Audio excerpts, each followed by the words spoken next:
Hi, Are we going everybody. live? I can't say it now. Damn. Too late. I'll be right back. I'm just going to get something to They drink. weren't quite as alcoholic as some of the dinners I've been to. Oh, how disappointing. Oh, too bad. So, Well, did you bring your own little flask? Well, You I mind if know I drink? it was a bit. I would have been a bit rude. But when I got back to the hotel, I Made up for went lost down to time. the bar and There you thought, go. I'll grab a beer. It's only Uh 10 huh. o'clock at night. Yeah. To find the place all locked up. Oh no, And I went that's into horrible. reception and said, "Can I get a drink? Can I go to the guest lounge, which is rather nice, and have a drink?" And they said, we've all cashed out for the night." Oh. So I thought, Can somebody go out and get me a pint somewhere and yes, bring it back? exactly. Yes, that's So what you, I thought oh, I'd say. I hate that. That happens to me sometimes if I fly late at night. I'm Well, thinking, man, yeah, I'd love to have a pint, yeah. and then it's closed. Ugh. It was quite amusing when our squadron was deployed up to Kinloss because they were ripping up the runway of our base. We were up there for like 6 months. Mhm. It's a Nimrod base, so maritime reconnaissance, that kind of stuff. Mhm. And those boys fly like 12-hour missions and all times of the day and night. So they persuaded their base commander to give them a 24-hour bar. Oh, And we're fighter pilots, so we only really fly during the day. Did about 15%, supposed to do 15% of night flying, but mhm. we tried to avoid it like the plague. But we, of course, found that there was this 24-hour bar. We could have a beer any time of the day. It was great. Well, let's grab a beer before we go out and fly our sortie. Yes. It'll Well, it relax us wasn't a quite little like bit. that, but if we stacked a bit early, we didn't have to wait to 5 o'clock for the bar to open. We could Nice. just go straight to the bothy bar and have a beer. The Bothy bar. Bothy bar. A bothy is a Scottish term, I think, for a small cottage or a. Oh, I'm going to look it up now because I'm not absolutely certain. never heard of it.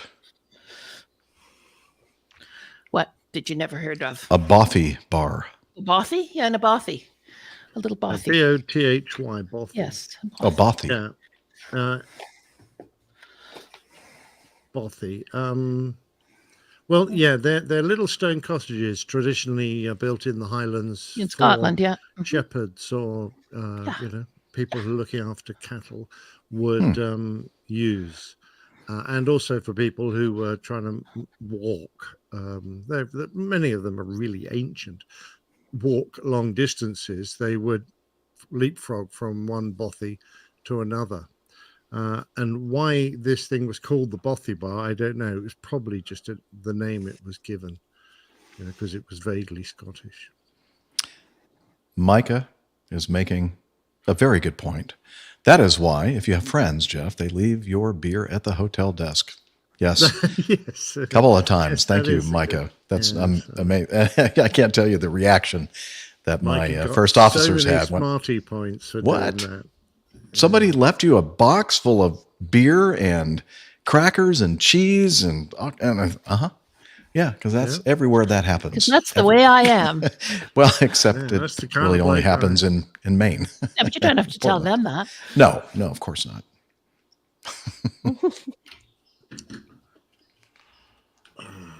Much thanks, Maine man Right, Micah. I'm gonna have a proper job now. Mm, Proper job I'd like to have it. Proper job. from Cornwall. Wouldn't mind a cornhole either. Cornwall. Oh, Cornwall. Oops. Oopsie. It can't be any worse than my Kansas or our Kansas. Our Kansas. My Kansas. Speaking of My my Kansas, Kansas, your Kansas. Nick Whatever. Camacho may be joining us. We're not sure. He's got lots of stuff on the go, and Steffi will be joining us at some point. Hi, Hell Boxes. Mm, Yes, hello. Hello, sir. How are you doing? Captain Rick is hitting the books. He's a busy guy, so he won't be with us. Family show, ladies and gentlemen. There's only so Family much show. you can cram in, you know. Oh. That's what she said. Bam. Oh boy. Very good, Jeff. You are on the ball today. Just my Yes, I'm messed up wearing. brain. Your I, mind unlike works, the yeah. other two crew members, I'm wearing green today in honor of the day. Ah, very good. Not that I have Well, I any can't, Irish because connection, but if I fancy doing a bit of green, I just have to do. oh yes, I know what you're gonna do. Oh no, it's wrong. How about that one? I see a little bit of No? green in there. That one? I don't know. That one? No, that's not green. That Nope. one? No, that one. No, that's definitely not it. Oh, I can't find it now. Can't find It's the button. green one. Well, when I turn it, oh, it won't go off. I can't turn it off. Oh, very weird.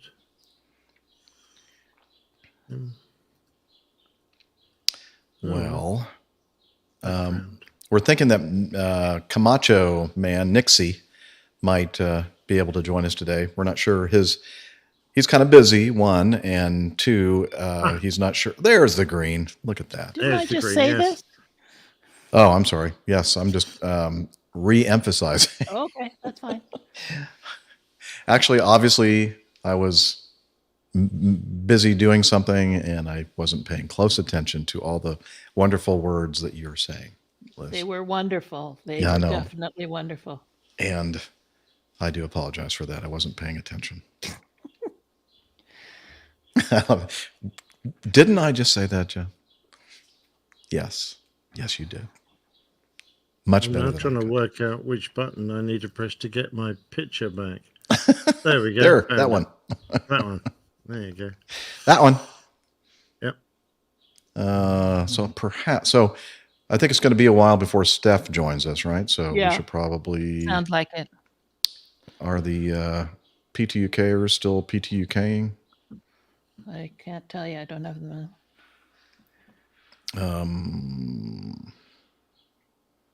I guess I could try to find them again. I was watching it earlier, and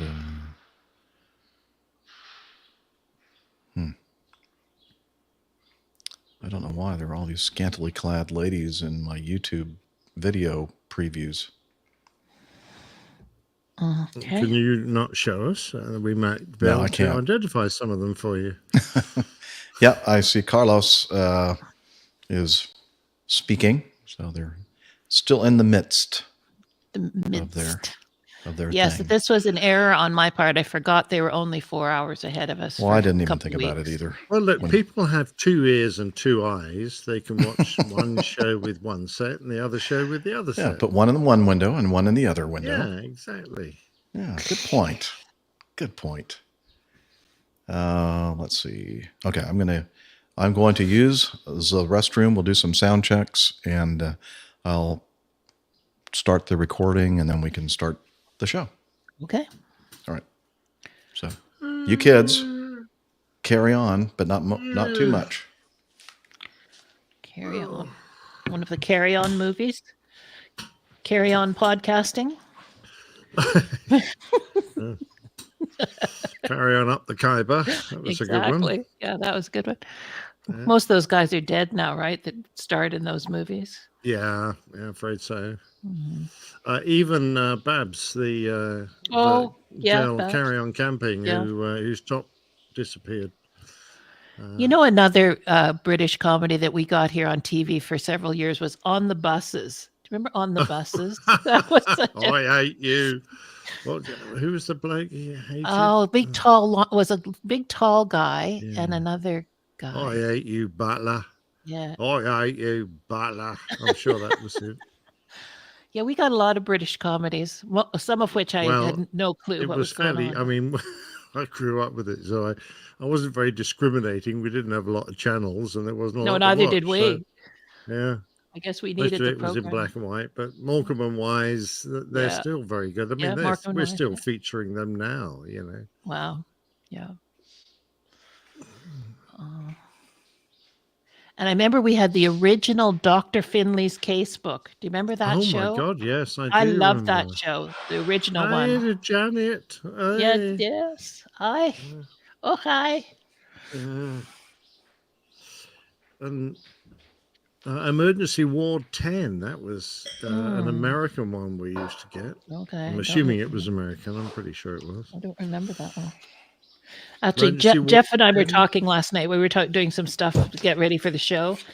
Did you get the Carol Burnett show over there, Nick? Her comedy show?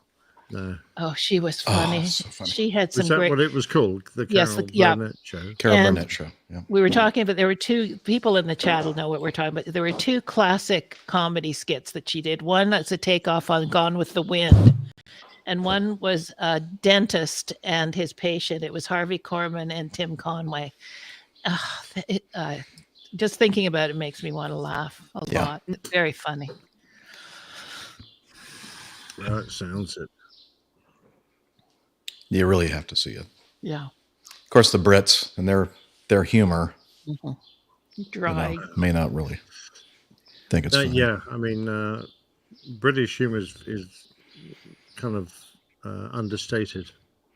I do like British humor. Or though. it's very broad. I mean, there's two types, right? There's some that's very true. broad humor, and most of it, but I think of it as being very dry and sort of understated. I mean, when you think of those Carry-On movies, they were pretty broad humor. Oh, they were, yes. Yeah. Well, that's kind of following in the tradition of, Pantomimes and stuff, and Broadway shows. I'm trying to think of it wasn't Broadway Vaudeville. shows. vaudeville. Yes. That was the American version we had. Yeah. Our own kind of slapstick theater Right. version. I really enjoyed shows like Monty Python, and of course, the hotel one. What was it called? Fawlty Towers. Fawlty Towers. And then John, the John Cleese. Keeping Up Appearances, I think. Yeah, I love Hyacinth Bouquet. Hyacinth Bucket. And her poor put upon husband. Yes. Let's see. It's only 4:13 here, but what time is it over there, Nick? 8:15. All right, it's time to It's drink still then. quite early, but what you got? Nice bottle of red. Sun's over the. Is it Shadow Kirkland? Yep. Bordeaux It's a cork, Superior. You managed to open a bottle of wine and then put the cork back in. How do you do that? Well, because Whenever try I it, the cork doesn't fit. Whenever I try, the bottle's usually empty. I do the opposite end from the one that was inside, and that usually I'm able to get put back in. I can't hear you. What are you saying? I don't want to learn this trick. Oh, okay. Yes, Yeah, because you don't want it to spoil, so go ahead and drink the whole thing. Exactly. I bought this 20 quid device you stick on your bottle, and you press a button, and it delivers you you don't even have to pick up the bottle. It's an aerator and has magnets in it, and also fires red light at the wine, which have the supposed effect of reducing tannins and making which is all a load of garbage, I'm pretty sure. How much did you say it was? 20 quid? 20 quid, yeah. That's cheap. Isn't that? Oh, okay. Well, but you just. Well, I don't press the know. button. How much is that like in US dollars? 35, would probably. Oh, so it's like 35 under $50? That sounds Yeah. like a pretty good deal to me. Well, if it thought really so. works. He said, "What did you buy that rubbish for?" As I'm sitting there going, bzzz, pouring myself another bottle of wine. This is really clever. At first time, I didn't realize I was holding the button down.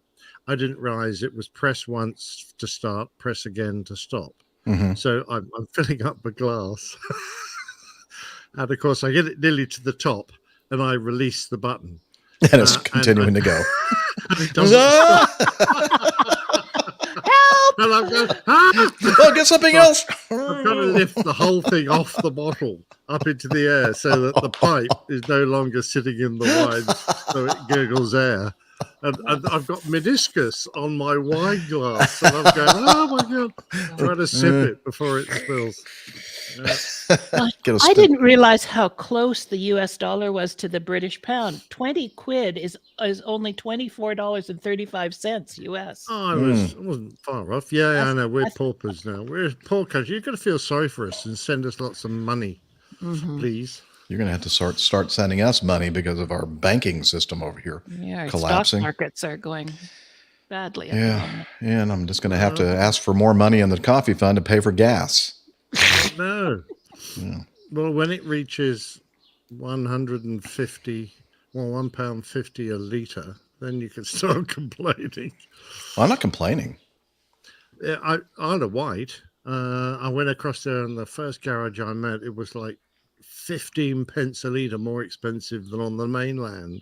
Wow. And I thought, golly, these poor people, they must have to ship all the petrol across. It must be very expensive. And it turned out it was just that one garage that's right beside the ferry terminal. Oh, yeah. Good idea. They clobber all the tourists coming across funny. who want to fill up their car before their holiday on the island. And once you drive inland, it's back to normal, because apparently they don't ship the petrol across this damn pipeline. So it's really no reason to be much more expensive. No, exactly. That's the same thing over here, like at airports near car rental return. For some reason, the gasoline is much more expensive. Yikes! Yeah. I don't want to return the car empty. I've got to fill it up. Oh, there's a gas station. Oh, I don't care what I pay. Yeah, exactly. Yeah. Okay, let's see. Are we ready to roll? Nick Camacho, Nixie says he was going to try to get some feedback for he was going to record some feedback for one of these items. He said didn't even make that happen. Oh, well. That's okay. Oh, by the way, don't ask me any difficult questions, because I was a bit busy this afternoon and I haven't been my usual thorough self. And done all I will not ask you any pointed, difficult questions. That would be lovely. Thank you. Okay. All right. I thought there was an elephant in the room.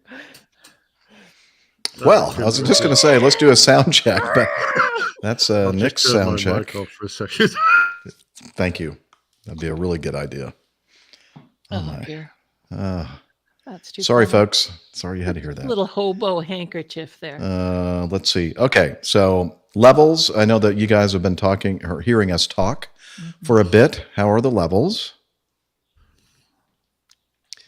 Yeah, we'll wait for that. And then while we're waiting for that answer, I'm going to play this Radio Roger. You're listening to the Airline Pilot Guy Show. The view from our side of the cockpit door. How's that? That sounded good to me, but I'm getting pretty deaf, so... Wait for the peanut gallery. Yeah. All right, Mike says good. Plane Safety Podcast. Pip's in the peanut gallery. Oh, Steph needs a login code, Jeff. Oh, okay. Oh, that's right. You should have a message from your friends at StreamYard. Oh, do I have a message from my friends over at Steam? They're really the only friends I have. You're supposed to be ambidextrous there, Pip, and watch both at the same time. Ambidextrous. Paul likes Mr. Bean. I like Rowan Atkinson. He's great at visual humor, but I never really got into Me too, Jeff. I never really loved Mr. Bean. That's not he's somewhat funny, but I agree. There was something about it that just didn't tickle me. Kind of reminds me of like Pip's humor. It's kind of, I guess you could say it was funny, sort of. Just kidding, Pip. Just kidding. Pip doesn't have any humor. I love Pip's humor. Oh, you found some. Where did he hide it? It's very, very dry. You'll note that I'm not participating in these comments about Pip. Oh, fair enough. Because I can't think of anything to say. Noted. I'm a bit up. Well, I'll normally talk quieter. I'm feeling excited to be on the show. That's what it is. Yeah, we're easily excited here. Not convinced. Not convinced. Are we ready to roll? Well, I thought because Steph was asking for a code, I'm thinking she might be joining us. All right, got it. Oh, Tim Van Ram loves Mr. Bean. That figures. Ah, that does make sense. Yeah. Yeah. Mr. Left Coast there.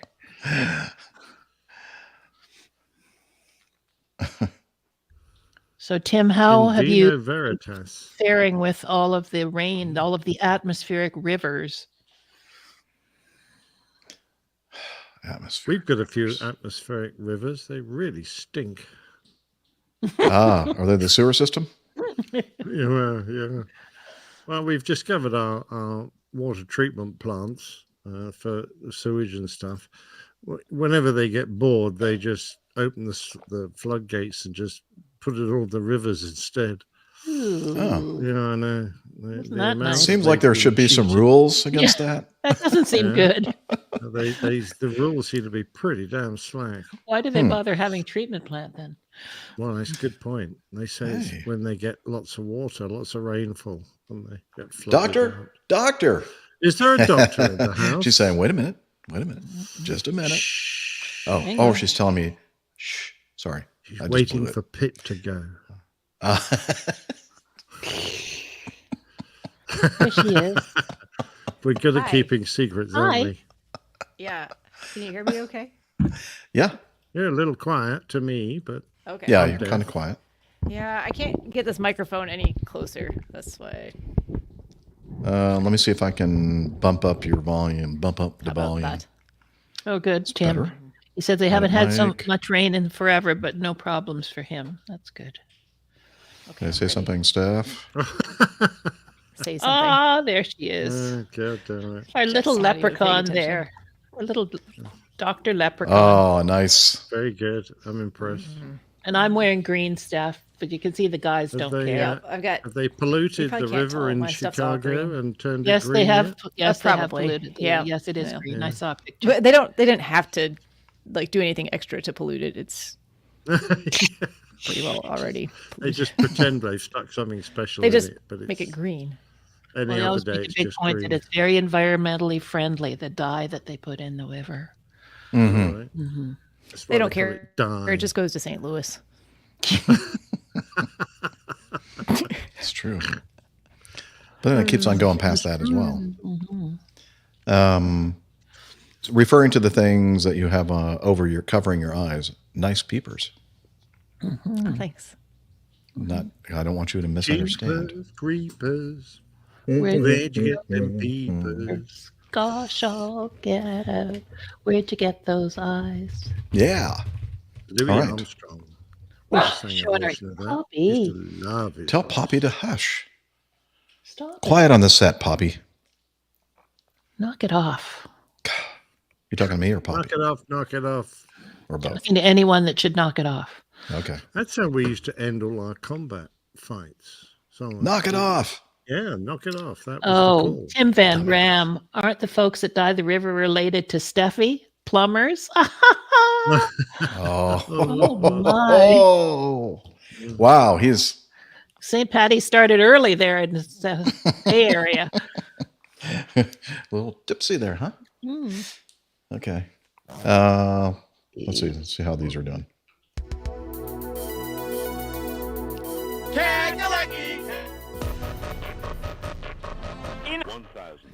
Oh, good. Hereford and Hampshire. A place to grow. That's me. All right. I think we got Why do them you all. have to stand all the time? I don't know. Why is it a place to stand? No one likes standing. We all I just don't sit know the down. lyrics. We can't stand it. Yeah, I can't stand it. I can't stand those lyrics. Yeah. Okay. I'm recording. Oh, How about you? oh, I think I'll Nick be is with you. now. Just got to plug in my mouse mat. There we go. That's better. Recording, yes. Did an update today. Very good. And now I'm recording. Very nice. And all right. Well, hello everybody in the chat room. We have Paul Verhagen and Michael Kuipers and Tim Van Ram, Man Micah, I Haul Boxes. Who else? That's about it, I think. Show yourselves. Didn't we have Pip there for a moment or two? Oh yeah, Pip was there. Is he still there? He's probably I still don't know. there. I think he's gone back over to the dark side. Is Maybe. Paul the bloke that makes all that fancy ice cream? That's Who? that's Paul Verhagen Das. Ah, okay. Haagen-Dazs. Okay. Yeah, that Verhagen-Dazs. makes sense. Yes. He just shortened it. Ah. Why? Was that making some kind of okay. Silent mode on. Excuse me. How do I Oh, do sorry. that? I had myself on mute. No, I sent you guys a text. I'm also still kind of doing work here, so I'll try to mute myself while I'm typing away because it's quite loud on the Okay. keyboard next to my actual computer. Yes. Probably can't. Wow. hear that. Nick Pretty is a fast typing. very quick typist. It's faster than I can type. Yeah. That was me typing. Okay. All right. Let me get. And I have no Evernote, so I don't know what we're Okay. talking about. I'm sorry. I'm Yeah, it super won't make any difference at all. today. We won't be able to tell Hi, anything. Aaron. Just kidding. All right, here we go. I think I'm ready. How about Okay. y'all? I'm ready. Let's do it. Absolutely. You're listening to the Airline Pilot Guy Show. The view from our side of the cockpit door. WAPG. It's the Airline Pilot Guy. Airline Pilot Guy, episode 561. Yeah, he's up in the sky. It's the Airline Pilot Guy. Hello, you're listening to the Airline Pilot Guy Show, the view from our side of the cockpit door. With your host, Captain Jeff, broadcasting live from Studio 1A at APG headquarters in Roswell, Georgia. Today's show is recorded on the 17th of March, 2023. Yeah, he's up in the sky. It's the Airline Pilot Guy. Picture light and it's flying by. With the Airline Pilot Guy.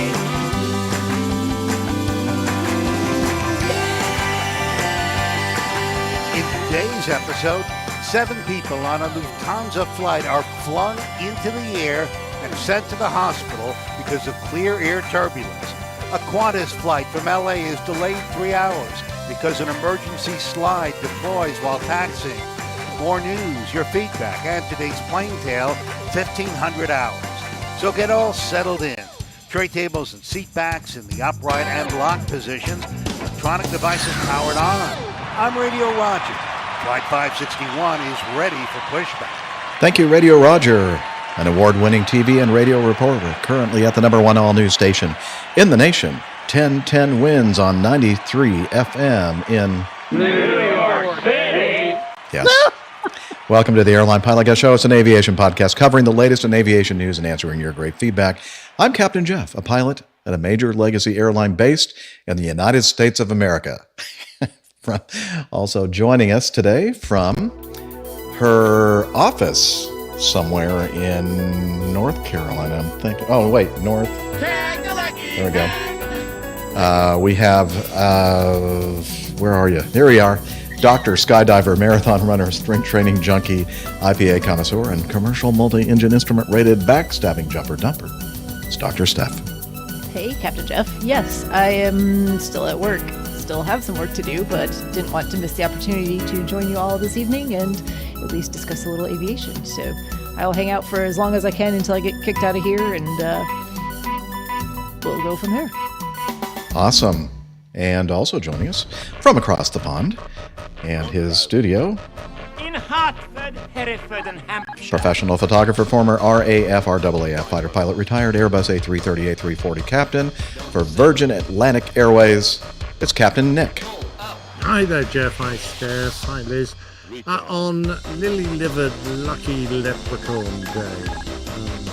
Really? Do we have to do this? Yes. I just love the music. Thanks to Kevsky. Great to see you, Captain Nick, and also joining us from a place to stand, a place to grow. Ontario.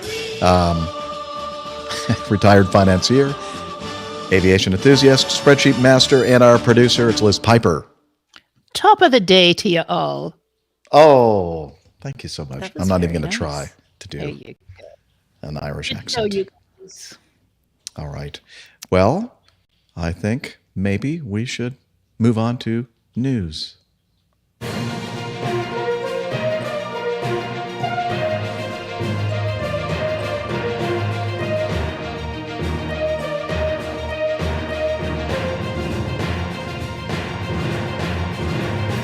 Stand by for news. All right. Thank you, Paul Harvey. Let's start with this in our news. And of course, what do I always forget to do if it's a video in the news? Load it. Yeah, Upload it, yeah. that's what I forgot to do again. But Don't at you least have I'm an underling consistent. to do that for you. Well, I guess she could do that, but she's already busy doing a lot of other things. So it's the least I could do to Stroking help. Poppy, come on, we know the. And video file, and what is this one called? I'm having a hard time taking myself seriously with these glasses on. I'm really glad I didn't wear them in the office all day today because I don't know if my patients would have been able to take me serious. I did wear the beads all day though, because Oh, nice. Uh-huh. All right. What's I the wish I first had item? I always thought beads were Mardi Gras, but obviously not. they are, but I don't know. We seem to have colorful Got beads it. for every holiday occasion around the office here, Got so it. that people can be festive-ish. Oh, fair enough. All right. Here we go. Guess what, guys? I have something to add to the stream. All right. So our first item is a video from our wonderful friends at VAS Aviation, Real Aviation Communications. I'll have to read fast, I think. Oh, no, I don't. Okay, we're looking at an airport. Citation X-ray Bravo Golf Tango Tango on the turning base for 30 left Golf Tango Tango. North. X-ray Bravo Golf Tango Tango North Las Vegas. Continue to descend runway 30 left, clear to land. 30 left Golf Tango Tango. That's a Mexican registration. X-ray Bravo Golf Tango Tango, turn right to line up for left downwind runway 30 left. Turn right to line up for 30 left, Golf Tango Tango. Okay, he's out there on a... Okay, please read. Most of the silences in this video have been trimmed. Radar is synced with audio but may not be in perfect sync. All non-relevant communications have been deleted. Only subject aircraft is displayed on the radar. There's another video which shows the incident in real time with all communications and untrimmed. And then I couldn't read fast enough. Golf Tango Tango.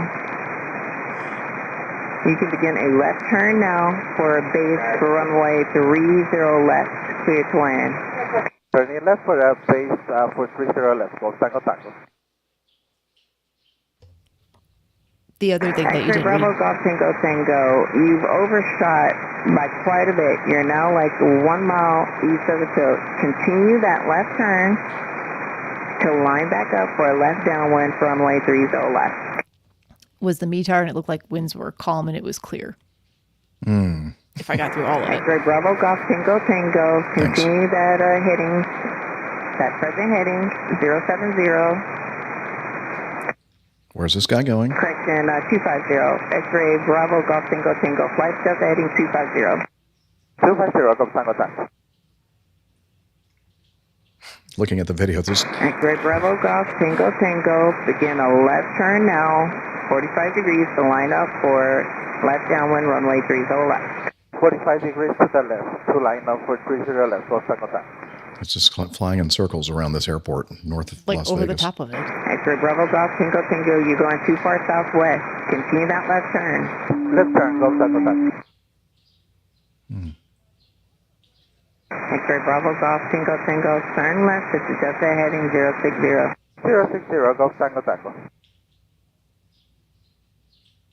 X-ray Bravo Golf Tango Tango. Do you have the runway off your left 2 miles in sight?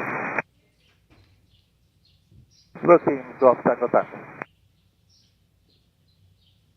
Now we have the runway in sight. Can we make a right turn to line up? Going by on our left, off our left. X-ray Bravo Golf Tango Tango. Negative, continue that heading now, and then line back up for left downwind. Were you not seeing the runway? Now we have them in sight. Are you looking out the window? X-ray Bravo Golf Tango Tango Roger. Continue left turn, flight back over the field to line up for left downwind, runway 30 left. Have you been drinking? Fly opposite field and to line up for 30 left. Is he sitting on the right-hand side of the cockpit? See out the left Even if he window? is, he should have seen it multiple times. before Yes. he's So we done. have the runway side. Go Tango Tango. Oh, Oh, there it is. they see the runway. Behind you, Left, right? X-ray Bravo Golf Tango Tango affirmative, 30 left, clear to land. All right. Left, go Tango Tango. Now watch the track. 30 Okay. left, right. It's going to three. On the Mr. Approach. X-ray Bravo Golf Tango Tango affirmative, make left close traffic runway 30 left, and you're going to need to slow down. You're going way too fast. Roger, we're going to slow down. Oh, good idea. Slow What type down. of airplane was this again? What It's type a of airplane? citation. It's a X-ray Bravo Golf citation. Tango Tango runway 30 left, clear to land. 30 left, 30 left. Go Tango Tango.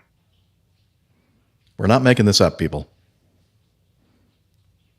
X-ray Bravo Golf Tango Tango, you're going to have to reduce your speed to come in and land. You're going too fast again. I like that she's like flying for him. Yeah, I have X-ray that. Bravo Golf Tango Tango, you're overshooting final. You're an idiot. Roger, we're going to make a left turn over the airport to line up for 30 left. Tango. This is like the fifth time they've X-ray tried Bravo to Golf downwind. Tango Tango, what do you need to help you to land? Because you've What done do this I- a couple times. Pilot. Are you not seeing the runway?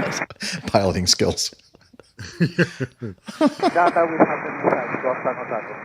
Uh-huh. X-ray Bravo Golf Tango Tango, Sure you do. Roger. Do you need to try a different runway? Because 30 left is not working for you. It's not working for you. 30 right for go Tango Tango. X-ray Bravo Golf Tango Tango, are you understanding what I'm saying to you? Do you need to try a different runway? Affirmative, we need to try 30 right for go Tango Tango. That's not a good idea. I've seen that one more often. X-ray Bravo Golf Tango Tango runway 30 right, clear to land. And just to let you know, that is a shorter runway. Roger, go Tango Tango. No problem. we got this. Definitely got this. X-ray Bravo Golf Tango Tango runway 30 right is 4,199 feet. Are you able to land on that? Affirmative for go Tango Tango.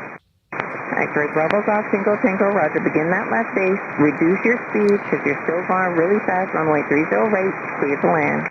Left base and reducing speed, go Tango Tango. X-ray Bravo Golf Tango Tango, 30 right, clear to land. 30 right, clear to land, go Tango Tango. Guess what? No, not again. There he goes again. X-ray Bravo Golf Tango Tango, continue northbound. Just continue your heading northbound, and Keep then going. I'll call I your can't left believe turn this- back inbound. Roger, Controller go hasn't south, told him just to go Tango somewhere Tango. else and try Yeah, somewhere else. exactly. X-ray Bravo Golf Tango Tango, I told you to fly the heading. You're going northbound now. Begin a left turn to enter a left base. Correction, left crosswind. A left crosswind for runway 30 left. He's turning to the right. Left I think. crosswind for 30 left, go Tango Tango. Ouch. This is X-ray painful. Bravo Golf Tango Tango, begin that left turn now. You're still going northbound. Roger, we're gonna start. You're not going to see the left turn, go airport Tango going that Tango. way. It's way behind you. To the south. Okay. He's turning around. X-ray Bravo Golf Tango Tango, turn right 25 degrees for the crosswind. You're about to line up runway 12 left. Traffic is a helicopter just over the field, inbound for that north ramp. Turn right now. 35 degrees to the right. go Please don't Tango hit the Tango. helicopter. Please. Please do not. And we have that runway inside for go Tango Tango. Mm-hmm. Both runways. There's three actually. That's what you said before. X-ray Bravo Golf Tango Tango, wind out to your right for that downwind. Lining up for the downwind, go Tango Tango. What accent is that? X-ray Bravo Golf Spanish. Tango He's from Tango. Mexico. Try again You for think runway it's 30 Mexican? left. If not, we're going to have to get you down on another runway because the 30s are not working. 30 left, go Tango Tango. The 3 zeros are broken. X-ray Bravo Golf Tango Tango, and do not do a wide base. Tighten up that base to line up runway 30 left. You keep overshooting the final. Okay, right, left base for 30 left, go Tango Tango. Are we clear to left? X-ray Bravo Golf Tango Tango, affirmative. 30 left, Yeah. clear to land. It's really not going to 30 left, matter. clear to land, go Tango Tango. Any runway will do. They, 20 it says minutes they after- successfully land 20 minutes after joining the pattern. And it says immense kudos to the controller for her patience and professional. I mean, I think I would have lost my patience halfway through that, maybe, if I'd gotten that Trouble far. is, what do you do with someone who's having such a difficult day? Because if you Sent them to a another much airport, larger no airport. confidence that they'll even find another airport. That's true. To keep them around your area and try and find a runway that they can line up with. And what was the mitigating circumstance? Did they have an emergency? Did they have a handling Did they maybe problem? just need a much longer, like, straight? I don't know what the that's North Las Vegas, right? So presumably there's only so much space they can use to do their patterns and approaches with other airspace in the area. Multiple. I'm just thinking about what other airports are in the area. Well, of course, you have Las Vegas, the main. Sure. I was wondering if maybe it would have been a good idea to just like send them back to approach and just have approach control line them up Set them on up on a really very long final. That's what I was thinking. Long final, long straight in. Instead of trying to do a tight VFR pattern. They clearly weren't good Any with kind of a VFR pattern. Yeah. Figuring out base and final turns. Yeah, the Sultan of Wings in Charlotte. At this point, don't you think, the Brad, that controllers should provide instructions and assign speeds and vectors to an instrument approach? You'd think that. I mean, but can they fly an instrument approach? I mean, based on what we just saw there with But that. I don't have a lot of confidence in anything that they can do. Yeah. I don't know. I think the long Considering straight their- in would have been maybe a next right thing to try. Yeah, considering their competence, I'd be worried about bringing their speed back or giving them a low speed in case they hadn't configured the aircraft correctly for that speed and they ended up stalling. They just seem to have a complete lack of situational awareness. The state, their energy state, they couldn't see the runways. I saw this video. I watched this video the first time with the volume off and was reading the captions, for closed captioning. And I'm thinking, well, obviously they must sound like they're just drunk. But no, they don't. They didn't. They didn't sound drunk at all. They don't even sound that confused, other than not knowing how to actually execute what they're being told to do. Yeah. They seem to have an understand. It doesn't seem like a language barrier. They seem to understand what they're being asked to do. I wonder sure if the why guy on the radio is the same guy who's doing the flying, though. The flying, So, yeah. Well, that's a good question. Yeah. And he may be having to translate to someone who doesn't speak the language, who's actually doing the flying. This is the sort of circumstance where you would almost expect an FAA inspector to be waiting on the ground for them and pounce when they do land to find out what the hell was going on. Because otherwise, I'm sure that calls were made, during and after this, going like, I don't know what's going on here, but we need to involve the FAA to investigate this. For sure, yeah. Yeah. All right. Well, that was crazy. Different. That's for sure. Yeah. That's the way we like to start off the show. Great stuff. Crazy stuff like confusion. that. I need a drink after listening to Yeah. that. Hey, the bottom line here Process is that better. you too, dear listener, whether you've ever been in an airplane or not, can fly too. Yes, absolutely. Get some instruction. Yes. Okay.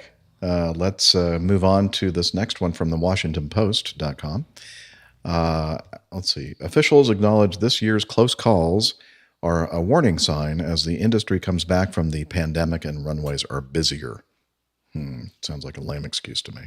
Aviation leaders meeting outside Washington to address recent near misses at the nation's airports said Wednesday an influx of new workers during a rapid pandemic-era travel rebound has presented safety challenges. Jason Ambrosi, president of the Airline Pilots Association labor union, said demand bounced back more quickly than expected and unprepared airlines brought flights back too fast. And it's not just new pilots, it's new everybody. Controllers, flight attendants, ground people. In this post-COVID rapid recovery, there's so much going on. Well, maybe we should slow it down, people. Federal transportation officials and industry leaders emphasized during the safety summit that flying remains incredibly safe in the U.S., a track record that they often attribute to close coordination between airlines and the FAA. They also acknowledge this year's close calls, 6 in recent weeks at airports across the country, are a warning sign as the industry comes back from the pandemic and runways are busier. It's not an academic exercise, acting FAA Administrator Billy Nolan said. 6 near misses. We have taken these 6 near misses, I think it's actually more than that now, and treated them as if they happened. Like, in other words, they were actually real hit, not near misses, but hits. Yep. The industry's growing pains have caused disruptions in the last 18 months as airlines try to manage rising passenger demand.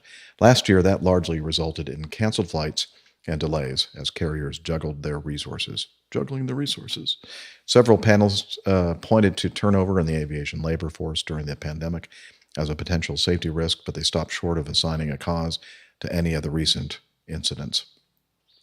Many workers took leaves or early retirements as travelers stayed. So all the, the experienced people, a lot, not all, but a lot of the experienced people have left the workforce, and new ones have come in to kind of make up for the loss of labor. But, you can only go so far with that, I think. I'm now not reading this article anymore. We get it. I'm editorializing this. That's definitely a factor for sure. But I don't know. I just feel like something else is going on here, more than just the pandemic. I think well, I'm not going to say what I think. Well, I'm going to say it, Jeff, even if you're not, that people are cutting corners for the sake of cost. Most aviation-orientated companies have taken a huge financial hit over the pandemic. We understand that. Some of them have enormous debts. So they're trying to cut the costs of operating down to an absolute minimum whilst they're still trying to man up, and encourage people to come of the right caliber, train people, all those additional overheads. And I think as a result, they're not doing a very good job. You really can't afford to cut back in the sort of training you give and the safety margin you need for providing personnel to fill the gaps when people are sick or when they're overworked, etc. And I think it's that fight between, we've got to keep our company going, we've got to make some money now to compensate for the losses we made, yet we really don't want to spend anything on anything. And this is the result.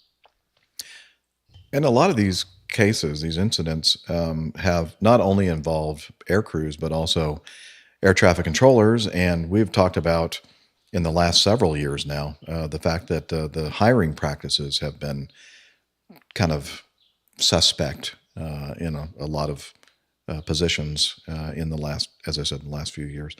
And because, you have a pool, you have a certain number of jobs that need to be filled. You have a pool of applicants. You hope that they're all qualified, but I've heard rumors even at my company who tends to, attract the best of the best, the cream of the crop and all that sort of thing. Don't worry, guys. If you're not with Acme, I'm not discounting your airline. Well, we all the know same Acme thing. is actually the top of the pile. Well, of course. It begins with A, so it has to be. Yeah. But, there are a lot of other great major legacy carriers out there, and I'm sure that they're probably experiencing the same thing. But I've heard some anecdotal reports from people that are, hiring and training people, and they're saying let's just say it's just not the same way it was years ago. And it's still safe, but I don't know. I don't want to say anymore because I don't want to get in trouble, but it's of concern here. We need to do something. I don't know what it is we need to do. Maybe start cutting down. My my takeaway is that, and I see this in other places, not just aviation, but I think as the world becomes a more populated place and we take more and more people avail themselves of, this current technology that we call air travel, which has been around for a long time, but, year over year, there's more airplanes in the sky, there's more people traveling, there's just more opportunity for these things to line up potentially. But then it goes along with, because you have more aircraft in the sky, you have busier schedules. You need more people to work. You're taking more people on board. That means more demands, more resources on the training department side of things. Like to Jeff's point, sometimes that training period may get short and compressed. They try to make it more efficient. But I have to wonder if that's a lot of it as well. You're bringing people in and there's just fewer resources all around. So pick whatever position you want in that chain of everything, whether it's controller side, pilot side, and trying to get people online very quickly to fill the demands. And I think there's probably less of that, on the job. Mm-hmm. Sorry, at my office still. I thought there was someone else at my door there. Less of that on the job. There's somebody with a big giant knife. Supervision, perhaps. Yeah, right. I should probably lock that. I think everyone else went home. We'll let you know, Steph. But it'll probably be thanks. too late. If you see that door open, yeah.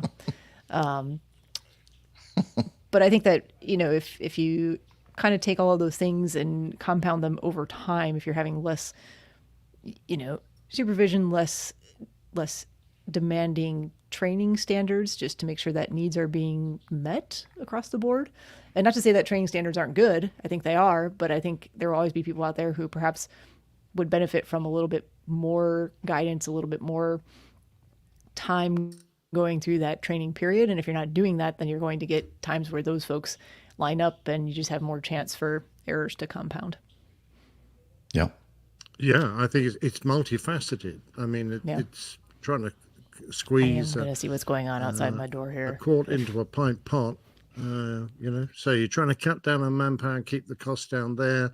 But that, of course, involves cutting down on the people who are going to do all the training and do the supervising as well.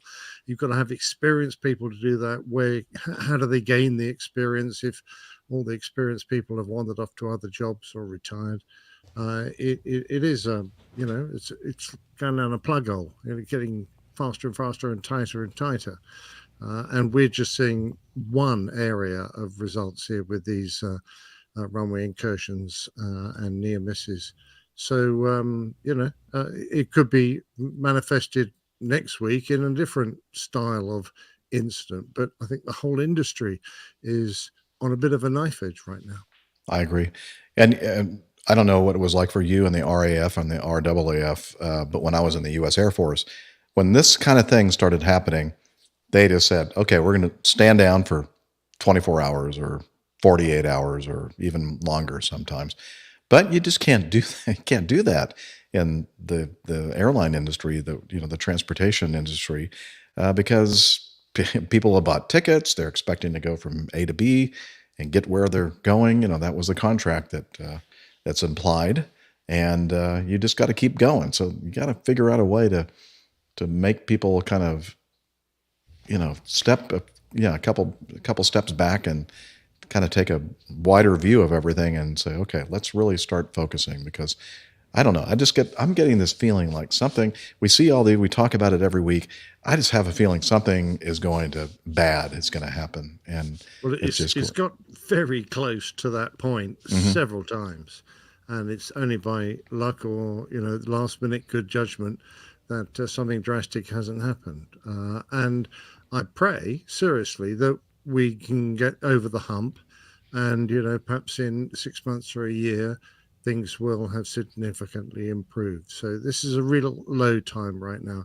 And I think you're right. To a certain extent, I think, it would be nice to see aviation authorities around the world dialing back, limiting the amount of air traffic, just so that the shareholders don't leap onto the company's back and insist on them making vast profits to make up, and allowing them a little bit of breathing space while they regenerate the kind of ability and skills that they had a few years ago.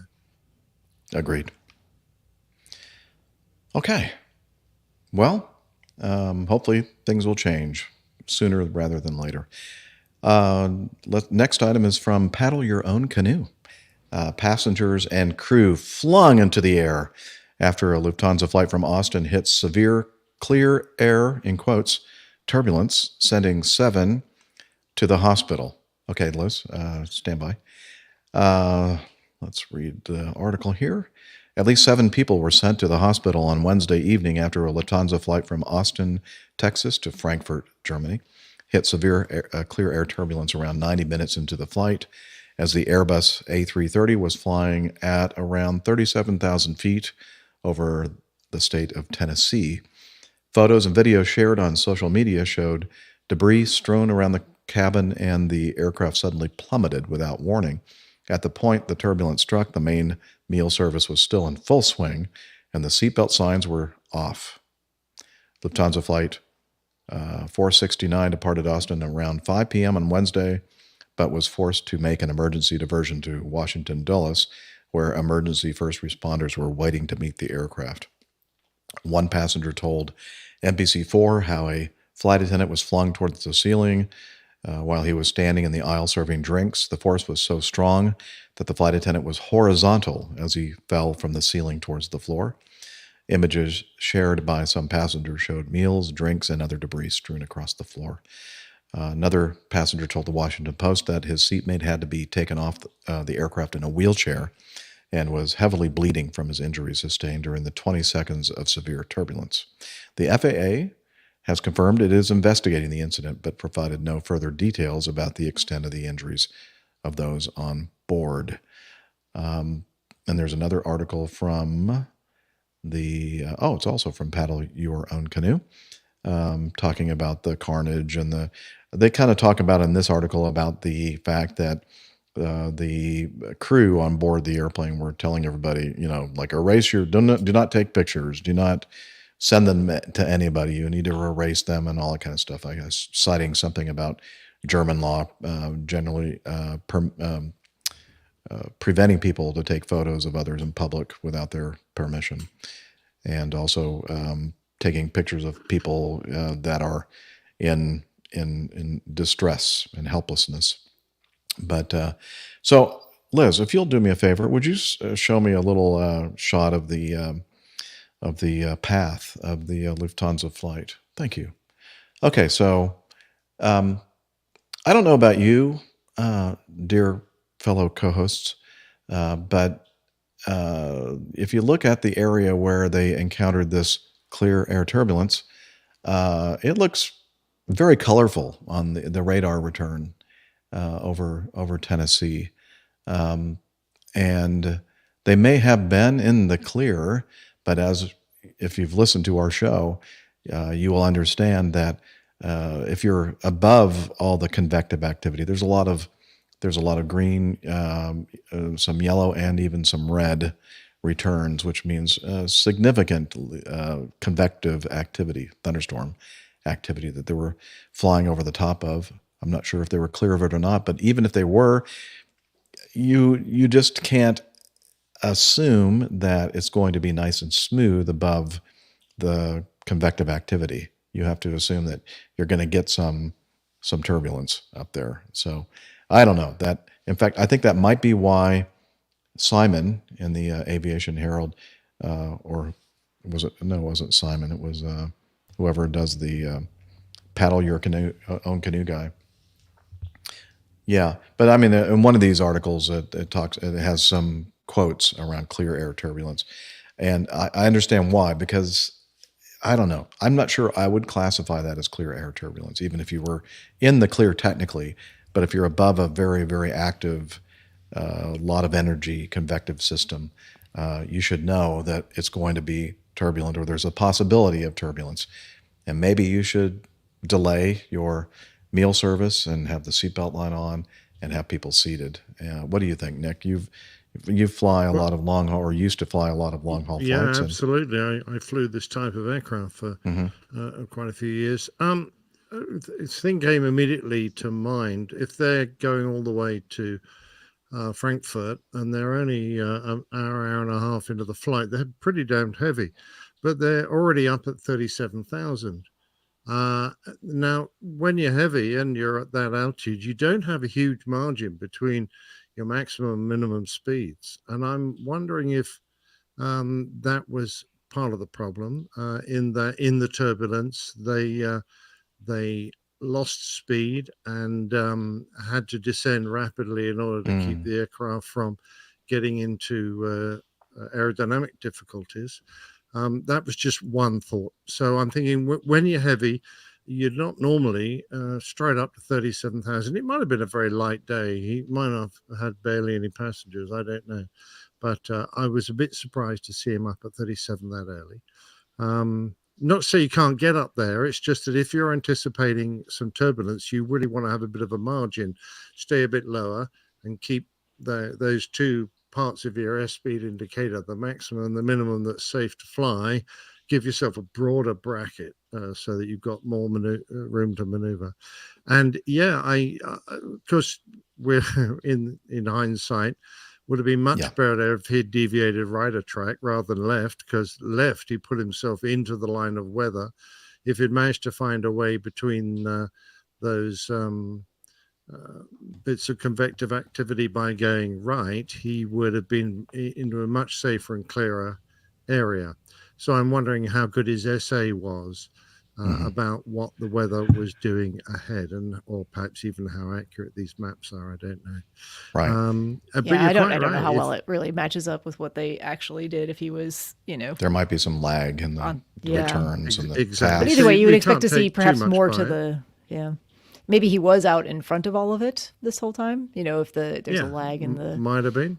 But he did go left, and I'm assuming this weather's going left to right, as it normally does. But anyway, so that's another point. But I do agree with you, Jeff. You might be in VMC, but it doesn't mean that the turbulence that you're suffering from is clear air turbulence.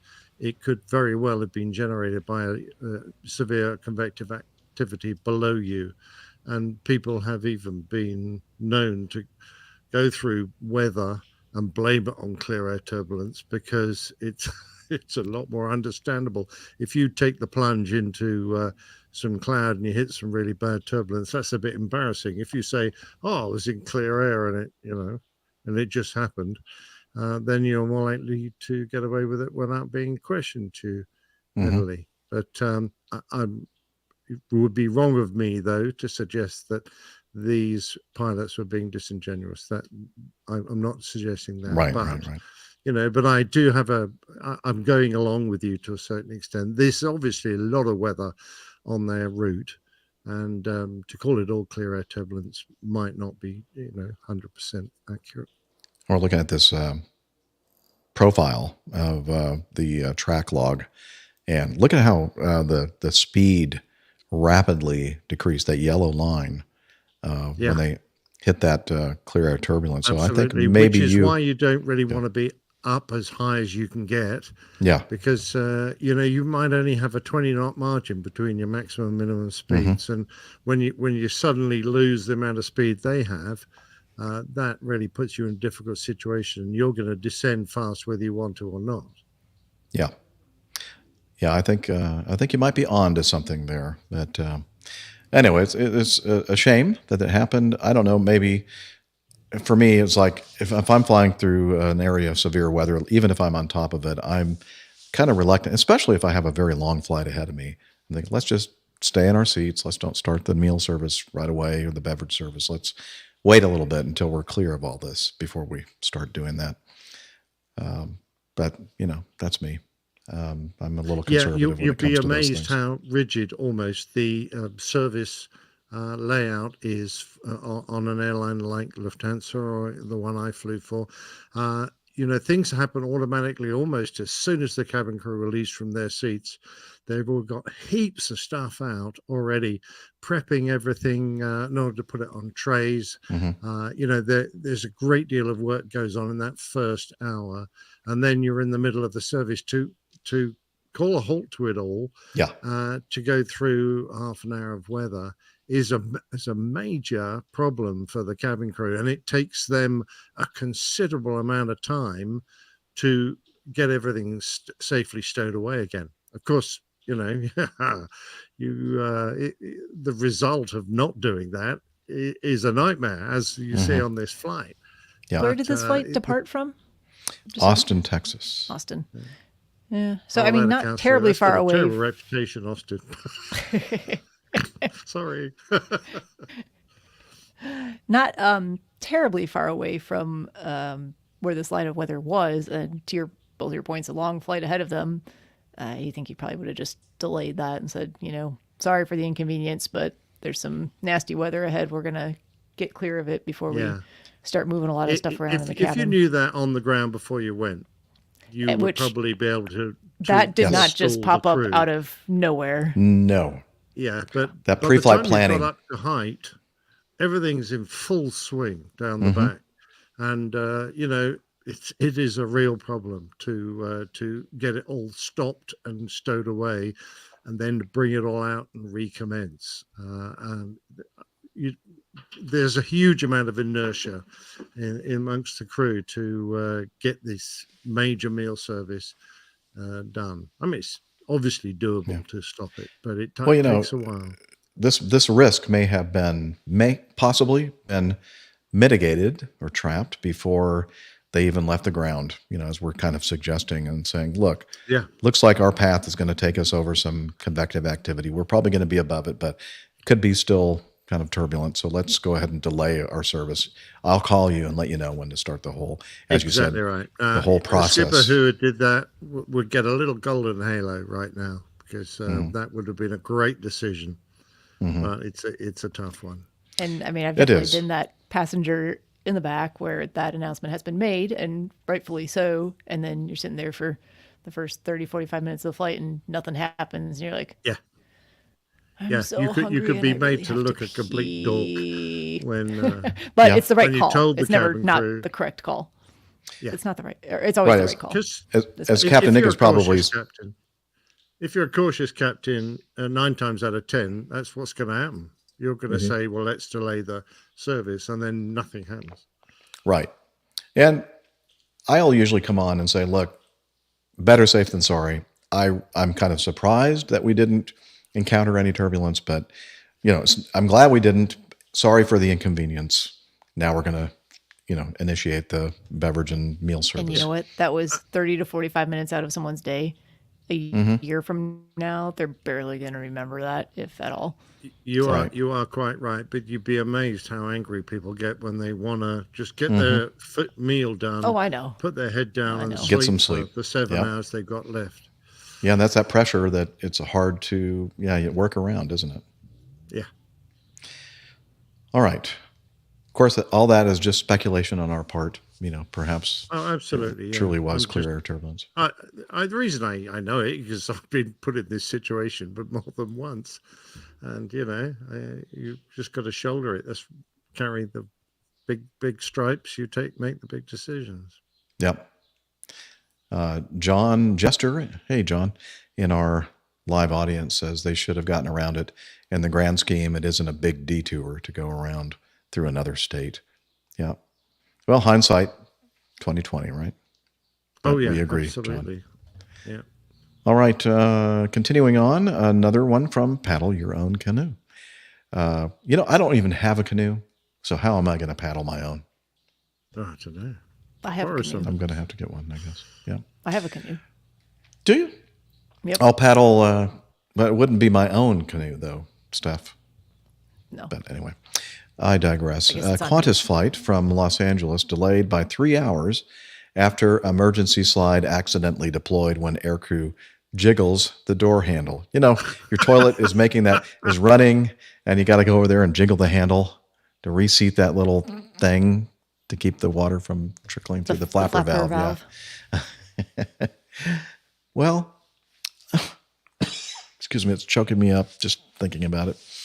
A Qantas flight from Los Angeles to Sydney was reportedly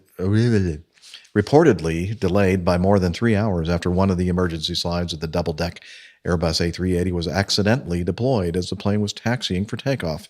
The incident occurred on Monday night as Qantas Flight 12 was preparing for departure from LAX for its 14-and-a-half-hour flight to Sydney. As the nearly 15-year-old Super Jumbo, has nothing to do with it, was taxiing to the runway, the pilots reportedly received an automated warning in the flight deck that one of the emergency exits was not closed properly. The A380 is fitted with a total of 16 emergency exits.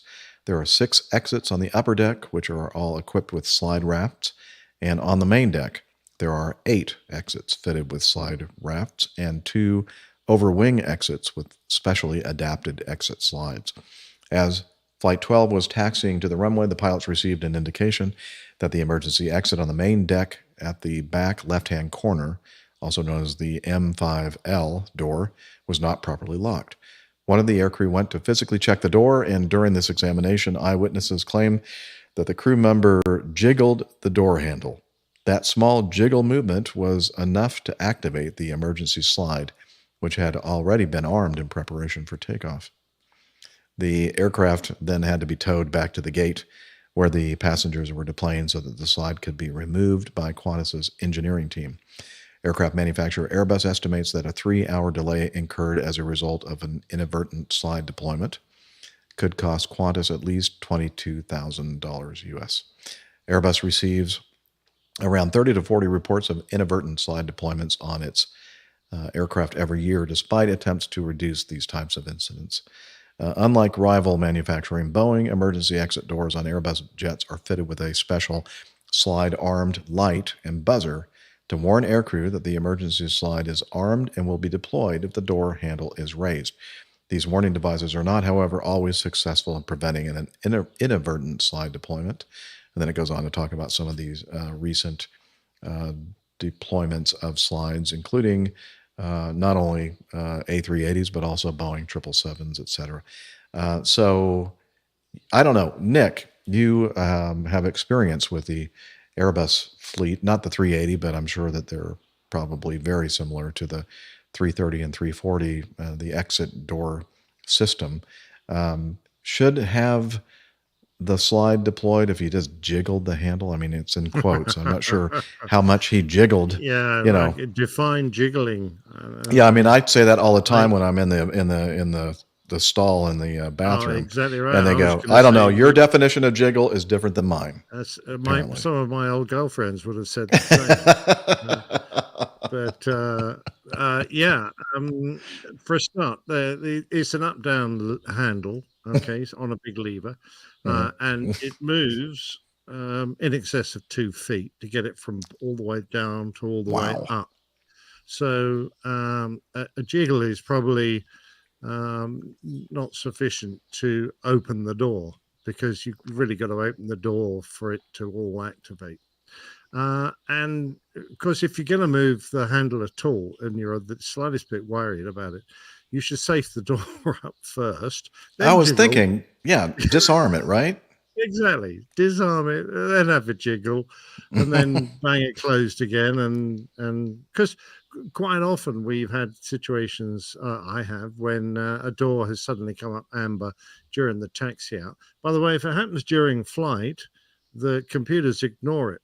If it senses that the door is slightly out of position, it usually doesn't indicate, or it usually doesn't cause a major problem. It might indicate, but the warning system will go, it's probably spurious, so ignore it.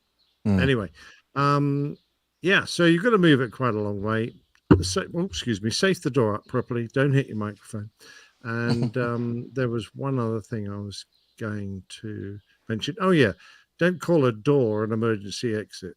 I mean, you do use the doors in an emergency as an exit, but they're separate from an emergency exit, which is something like a window, which you can take out, or a door that is only ever used in an emergency. They're truly emergency exits. So these are just ordinary doors, and they act as an emergency exit when you use them in an emergency. Good point. Yeah, don't do that. Paddle your own canoe. That's right. All right. So be careful when you're jiggling things. I'll cite one situation. We were taxiing out in Joburg and we were a bit late. We didn't mess about. And the L4, the last door on the left, went amber. And if it happens on the ground and you get airborne, you can't pressurize the airplane. The airplane will refuse to pressurize. So you go, oh, damn, we've got to fix that before we get airborne.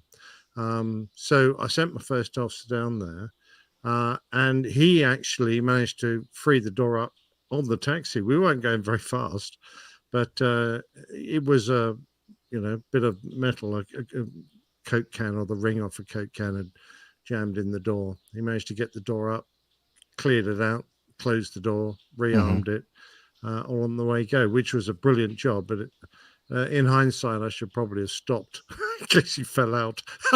Sorry. I shouldn't laugh now, but I've retired, so I don't care. Yeah, you should have taken it a little bit easier with that tiller. Whoa! Just wait till he gets in the doorway, then woof the back end round. Yeah. Well, John Jester again from our live audience. Doors usually have an air charge to open the door.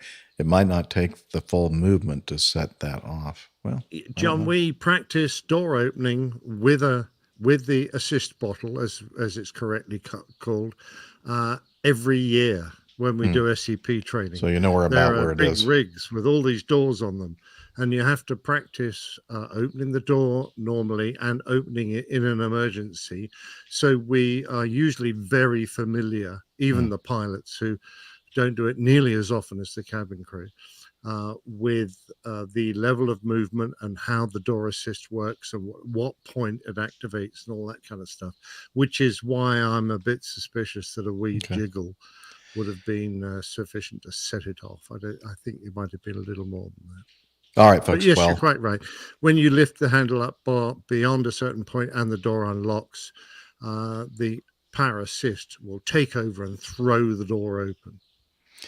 Okay, well, think about possible show titles. I'm thinking jiggling might be a good one. I don't know. Jiggle? Don't jiggle it too much. Or getting jiggle with it. Yeah, that's something a good with one.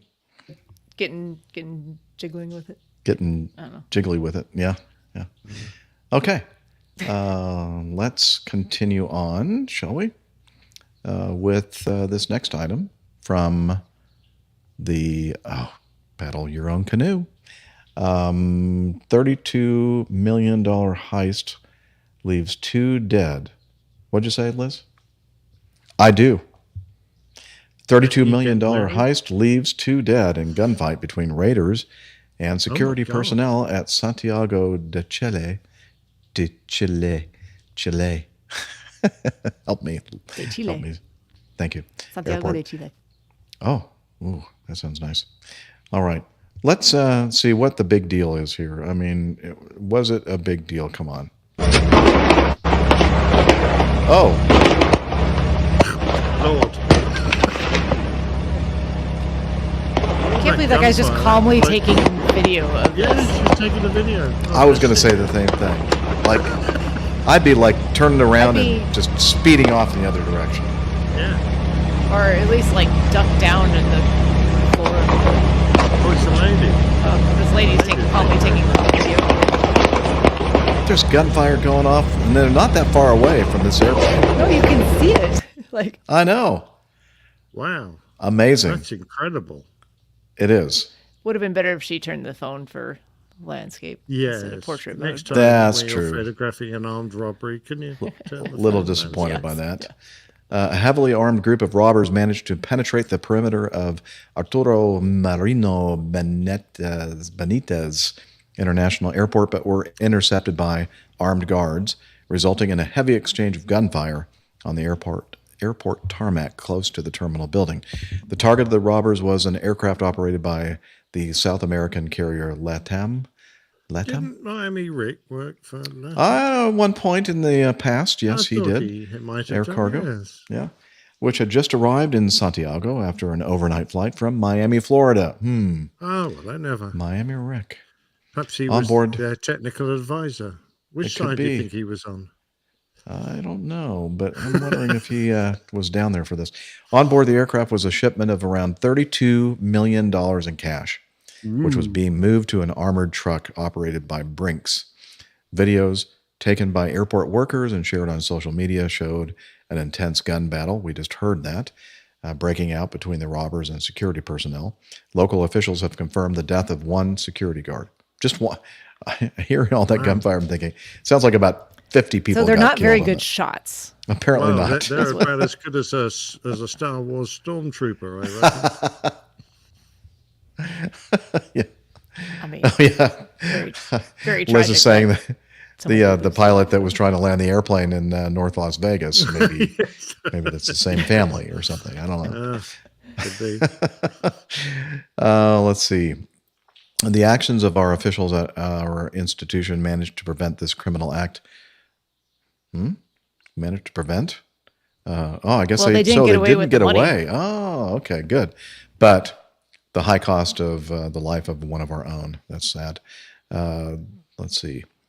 Other videos and photos posted on social media showed what appeared to be damage caused to a Delta Airlines jet, including what appeared to be at least 4 bullet holes in the aircraft's tail fin. A spokesperson for the Atlanta-based carrier, however, said the aircraft had been extensively examined and no damage was found. As a result, the aircraft will remain in service. Yeah. Did they really, Liz? Oh, okay. So All let's. it needed was a roller speed tape. Is that what they're Well, saying? let's take a. I have a little video of the Delta jet. Este es un avión que está al lado. Mira, ese es el what they're avión donde saying. estaba yo arriba. There's where the LATAM Allá jet quedó la was. zorra. It was right next door. ¿Dónde están todos esos? How Yep. exciting. And Yeah. let's take a look at the tail avión fin of está the al lado. Delta jet. Okay, come on. ¿Cachai? Y tiene impactos de bala Uh-huh. en todo lo que es el radar, ahí como en la cola, weón. Now, it's hard to see in this video, but there are some marks on that tail.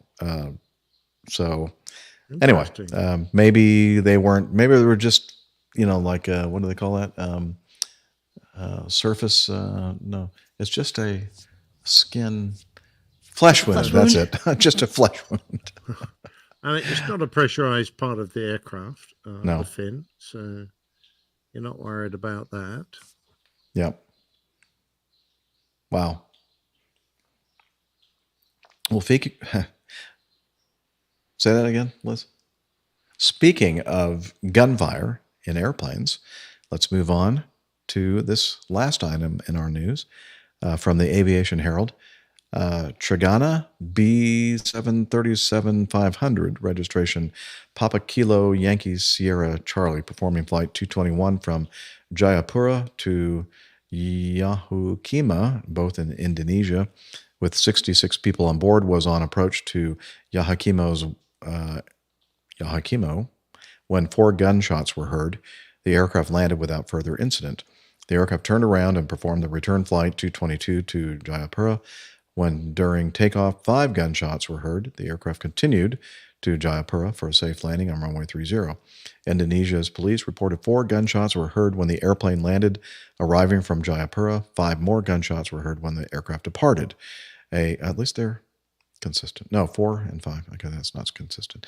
A post-flight inspection after landing back in Jayapura revealed a gunshot hole in the bottom of the fuselage that also penetrated seat 7C. Ooh, not a good seat to be in. A passenger was injured by shrapnel from that gunshot. The police were able to chase the perpetrators and arrested 7 people. Further investigation is underway. The aircraft was still on the ground for 14 hours after landing. The airline also suspended flights to Yahukimo as a result. Yeah, probably a good idea. Wow. What was all that about then? I mean, did they know the person sitting in seat 7? Do you think that they're that good of a 7A or shot? whatever it was? 7C, yeah. Liz says that. 7C, it's about there. Boom. Now, I don't know if it has anything to do with it, but Liz is saying that it may have been kind of close to where that Australian or New Zealander was taken hostage. That was in Papua New Guinea, I thought. Yeah, it was. I don't know where this is. Well, it's all about independence from Indonesia. Who apparently claim parts of Papua New Guinea, but I don't know if that's I don't know. coincident. Interesting. Well, it's no way, Liz. There's no way you could be wrong. Yeah, it sounds good. Yeah, who knows? But not good. A lot of gunshots and gunfire going on Well, these they're days. pretty good shots. I mean, it's not an easy thing to hit a moving aircraft. No, I wouldn't have thought. I agree. Yep, they got it. Wow. Wow. All right. Well, I think it might be time now for us to move on to the Getting to Know Us segment.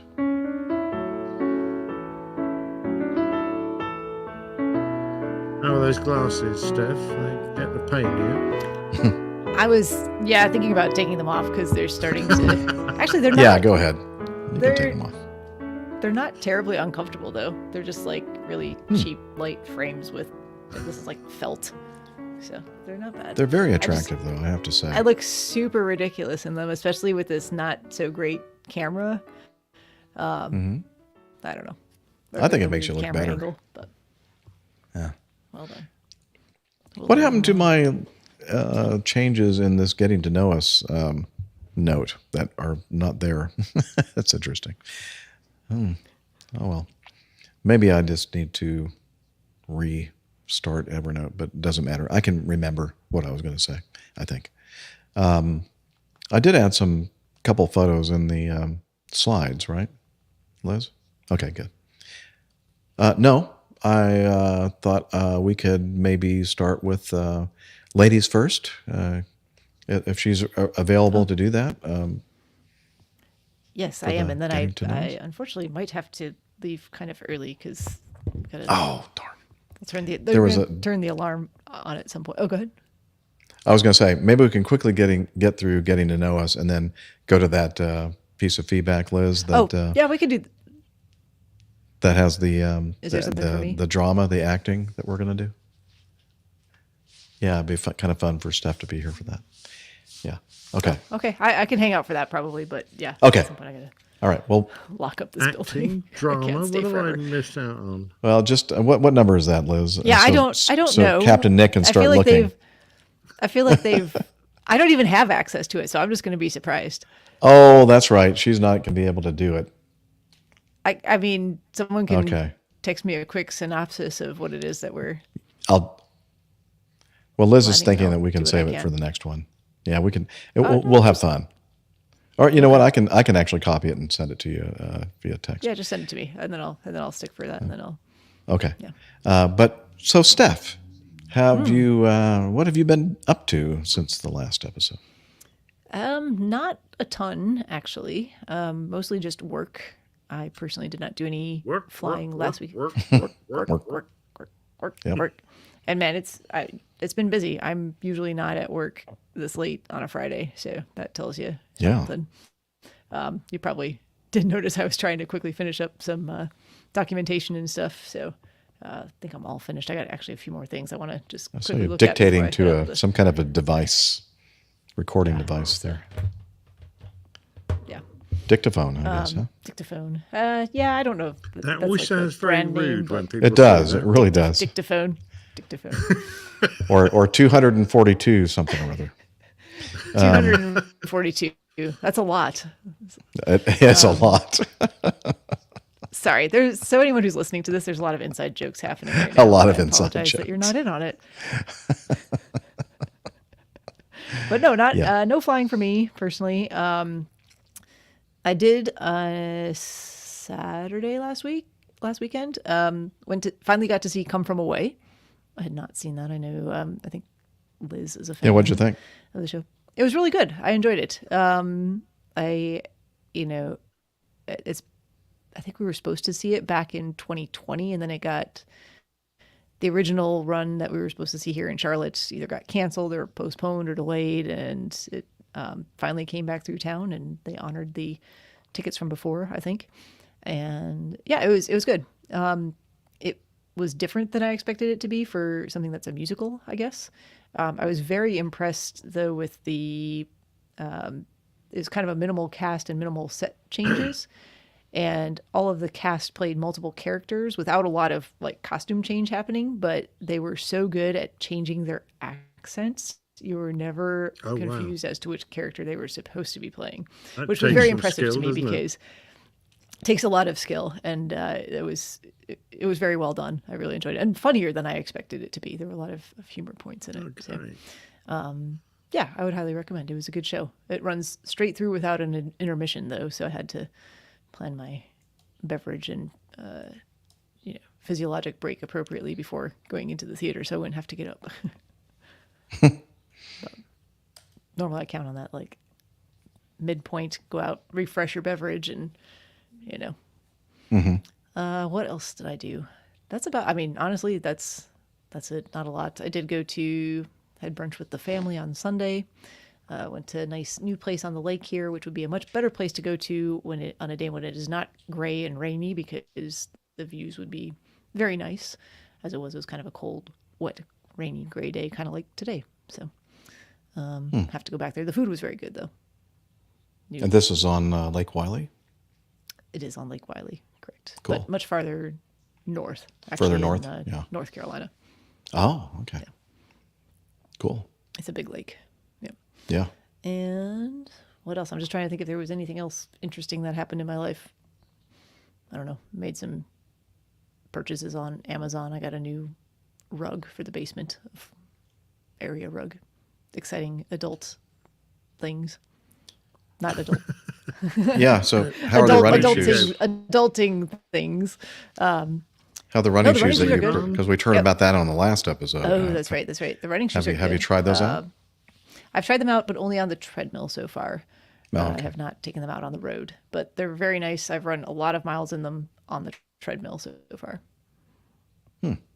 These are the I'll be pink keeping ones. them. I'm not returning them. These are the black and pink ones. Yeah, I'm going to wear them. I think I've decided I'm definitely going to do my next marathon in them. I think they'll be good. Which is when? In a month or 5 weeks. 5 weeks from Sunday. Which one would that be? In London. Oh, really? That soon already? Mm-hmm. Oh, London I guess is I'm normally in April. Well, no, okay. it's you're thinking correctly because it's been in pandemic. October for the past 2 years. Yeah. Yeah. Mm-hmm. So. Well, very good. I will be Excellent. there. Well, I hope the weather holds for you. We'll find out. It's that time of year where it could be kind of anything. So You're quite right.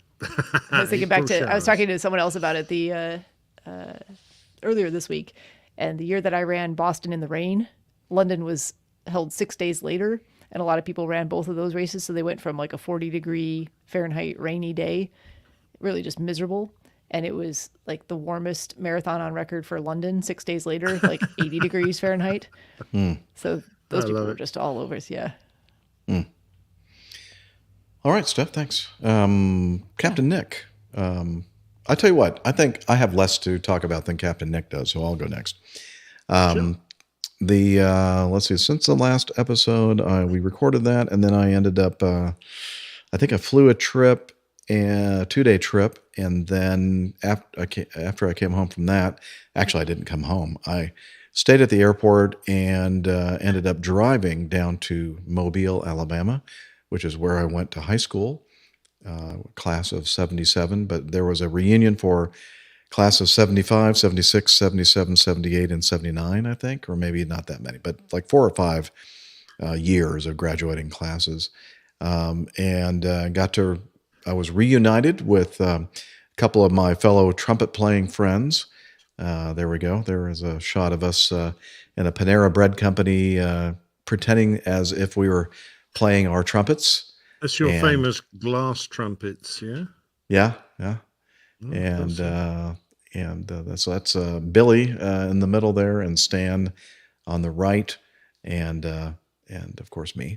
And then the next one is just showing us in a normal pose. Again, we had breakfast on Saturday morning at Panera Bread, and it was so great to see people that I haven't seen in over 40 years, and getting reestablished, as far as friendships, and getting all caught up with lives and, marriages and kids and grandkids and all that jazz. So it was a lot of fun. Did I have any trouble on that trip before? Yeah, well, yeah. So I, on that trip, that 2-day trip, Thursday, Brent and I just deadheaded to Jackson, Mississippi. And instead of, I wore my jacket. I should have listened to Brent. He said, just don't wear your jacket, because, we're not required to now, because we're in the summer uniform phase or time frame. And I'm thinking, well, I like to be comfortable, and it might be a little chilly, so I wore my jacket. And so we got on the airplane. I'm thinking, I'm just going to hang it in the coat closet, which is up there, and just forward of first class. I asked if it was okay to do that, and the flight attendant said sure. And then on the way out, I grabbed my jacket from the coat closet, because I mean, who else might have a jacket in the coat closet other than me? And about 8:30 that night, I get a text from the first officer who was flying that airplane and said, "Hey, I think that you have my uniform jacket, and I have yours with your ID." Oh no! And I didn't know it. Yeah. So I got on I put the jacket on. I was in the van going from the Jackson airport to the hotel. The only thing that was a slight clue that I should have thought, well, why is that? Is I felt like the sleeves were a little bit longer than normal, but I didn't think anything of it. Of course, if I had looked down at the sleeves, I would have seen 3 stripes instead of 4. Yeah, a bit of a giveaway. Yeah, it would have been. And I would have maybe put my hand over my heart area of my jacket and said, "Where's my ID?" And obviously this person is smart and doesn't leave his ID card, pinned to his, affixed to his jacket. I do though. And so I thought, okay, well, that's going to be interesting. How am I going to get through security tomorrow morning? So the next day, so we kind of arranged a way of getting each other's uniform item back to Atlanta and figuring out a way to be reunited with those pieces. But for me, I had to get a special gate pass once we got to the Jackson airport in the morning, got through security, had to go through regular security. I couldn't do the known crew member thing. And then I just had to stay in secure areas. I couldn't do any walk-arounds. Aw, Brent had to do all the walk-arounds. Yeah. Well, so then I'm thinking, how am I going to get out to my car? Because to get on the bus from the airport terminal to the secure parking lot, they always look at my ID card. And if you don't have an ID, they're not going to let you on the bus. I'm thinking, oh, how am I going to get to that? Well, I'll just fly down to Mobile and worry about it once I get back to Atlanta. Because the guy that was on the trip that had my jacket said, I'm not getting back through. He was in Charlotte, by the way, overnight. He wasn't getting back to Atlanta until like 9 o'clock that night. And that's not going to work out for my schedule. So I think I'll just worry about this later. But then I realized that the flight that I had listed on to fly down to Mobile was getting very full. It was a CRJ 900 operated by Endeavor or SkyWest. And I'm thinking, well, no problem. I'll just ride the jump seat. I can't ride the jump seat because I don't have an ID. Without an ID. Yeah. So I thought, okay, I guess I'm driving. So so how did I get to the parking lot? Well, I talked with the people in the chief pilot office and said, hey, how do I get to the parking lot? Because I don't have an ID.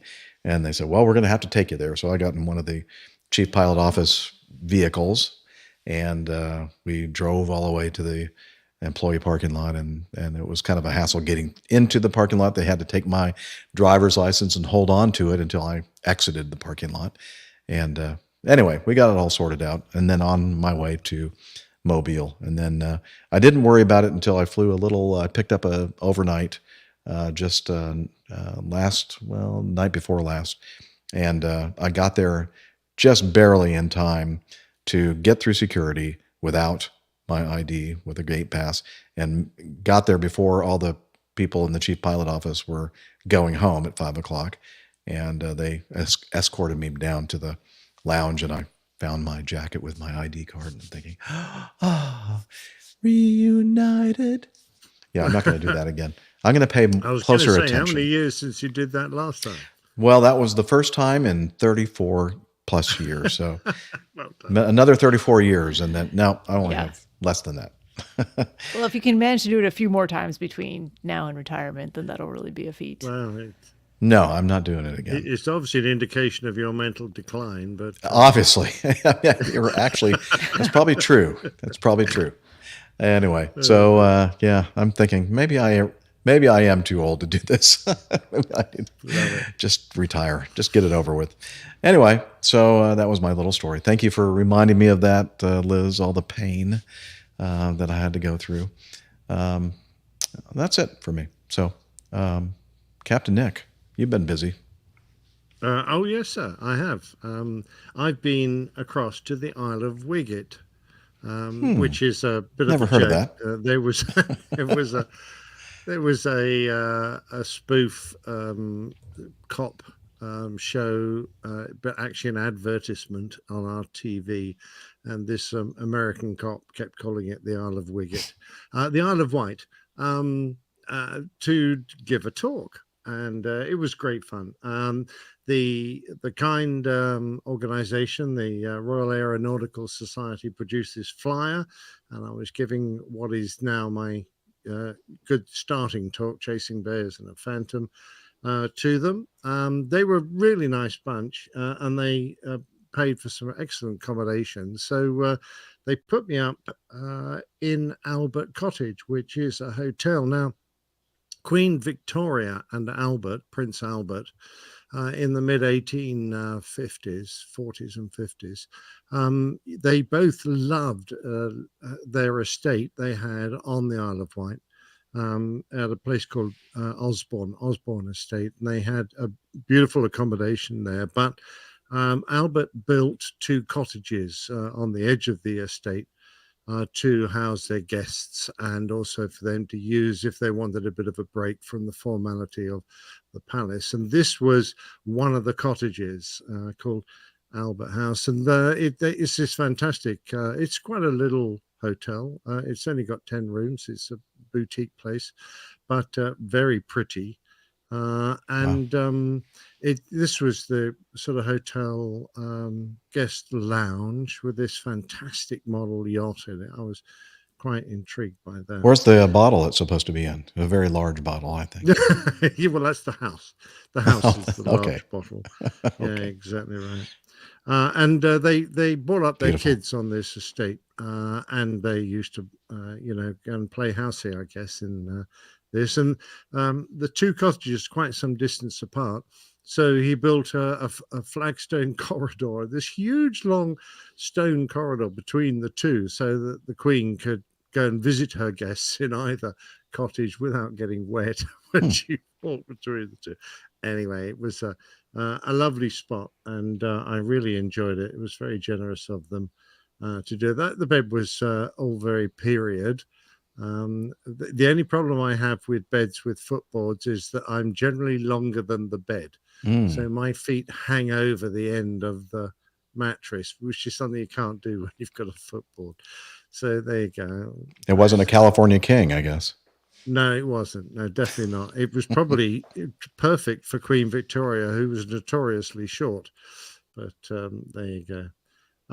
Anyway, I've got a little video of me starting up this talk. So it's a little bit on the ferry, which I found quite amusing. So let's... Emergencies happen very rarely, but you need to know our safety procedures.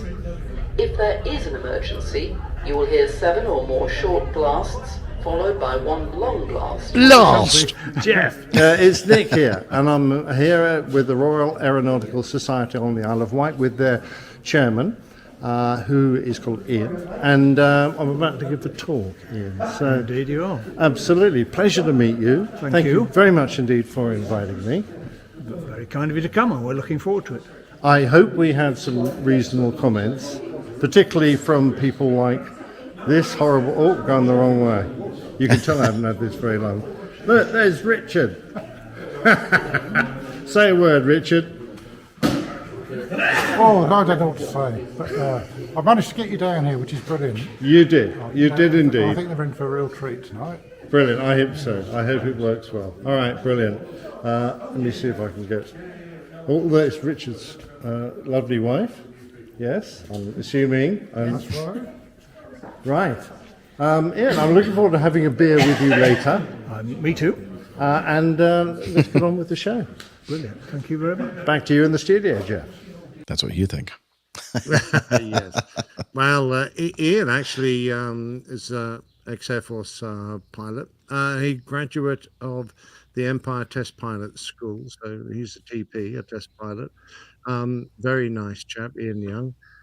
And Graham Thomas, I need to mention him, the Secretary and Treasurer who did all the organisation. I've never been to a better organised do. The Aeronautical Society on the island actually became so small it wound down, and a few years ago it was restarted by some younger chaps, and it's now grown to a very impressive monthly attendance. We had 109 members attend for this talk that I gave, and that's not been their largest audience, but one-off. So that was brilliant. Anyway, the talk went very well. I thoroughly enjoyed it. We went out for a lovely meal afterwards, and they gifted me a beautiful print of Spitfires over the island, painted by a local artist called Ivan Berryman, and called The Guardians of the Rock. And I got in touch with Ivan this afternoon to see if I could use a picture of his painting that I have a print of, and he said yes. And so I've got this beautiful framed print, which you can just see there. You've seen it a couple of times. There's mine, but it's all ready to be put on the wall. So thank you very much indeed. I'm delighted that Ivan is such a good artist. It's a fabulous looking print. I'm very pleased to have received it as a gift. It was absolutely lovely and a great surprise. And Liz has already put up Ivan's details. He is an amazing aviation artist. He doesn't do just aviation subjects, but that is one of his mainstays. And you can find his website at ivanberrymandirect.com. And so if you're looking to think of a gift for someone, he does a selection of fabulous prints. Or for a starting price of a mere £6,000, you can have your own individual painting commissioned. Oh, it's a bargain. Does a fantastic job. Yeah. Yeah, Richard Adams. That was great. I got back on the ferry about lunchtime and headed home, and now it's the evening. So it's been my... Oh, hello. We've got motion at the front door. Uh-oh. I'm just having a quick... That seems suspicious for whatever time it is there now. It is, but we do have some 9:47 p.m.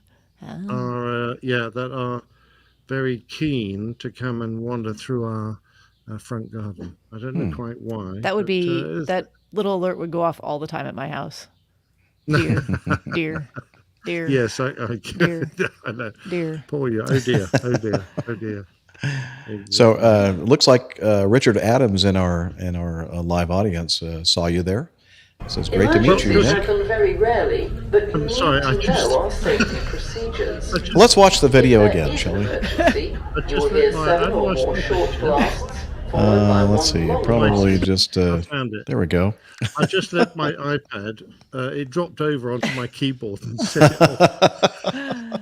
But yes, I need to mention that it was Richard's idea that they asked me to come give them the talk. So he pestered and bothered them until they finally accepted his advice. He said it was a record attendance. Richard. Sorry? It was a record attendance. Close. He believes. Apparently there was some Vulcan driver that got one more attendee than mine.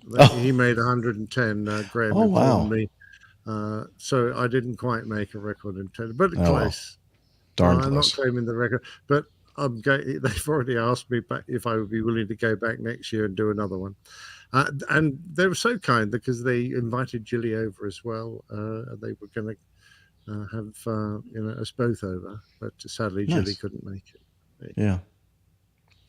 All right. What about the cover art from I last don't want week? to go on too long. We it was still a bit of a hot mess, wasn't it? Sort of run over from the previous shows. So in the theme of the Bride of Frankenstein, we had the Bride of Hot Mess and I was again using this amazing program, midjourney.com. And I must admit, it dreams up some amazing artwork. So I added the scar and the bolt through the neck, but other than that, it's all dreamed up by artificial intelligence. I think it's very clever. Yeah, and apparently Midjourney likes to do stitches like it's a baseball. on her forehead. Well, that's, I mean, I put the stitches there, and you're Nick did quite that. right. It was, in fact, the stitches off a baseball. Oh, so you did coloured that. red with a Okay. drop of blood Cool. there. I couldn't find real stitches. Oh, I Ah, probably okay. could have helped you with that. You probably could have done, but Yeah. there you go. I have to do these in short order sometimes. Understand. Yeah. All right. Very nice. Well, thank you very much for that. Just quickly, Steph, if we still have enough time, we can, or I could always go back to the coffee fund if you'd rather. If you don't mind, the cleaners are no, I here don't and mind. I need to get out Okay. of their way, and they would like to set the alarm after Okay. I leave. So So I'm she sorry needs that to I go. turned into yes, I'm sorry. I was hoping to stay for longer, but yeah. Well, I sent her the script, Liz. So in your messages. I got it. Okay.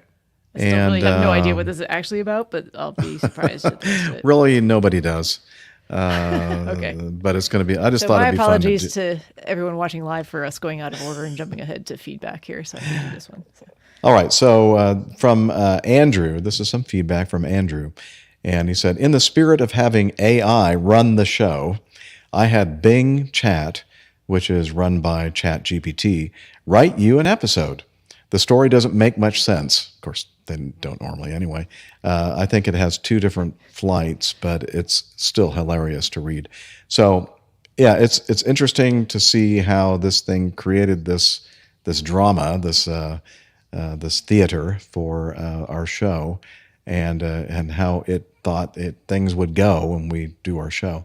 And so I'm going to start, as he mentioned, it seems like it was more than one flight, and apparently things weren't going well.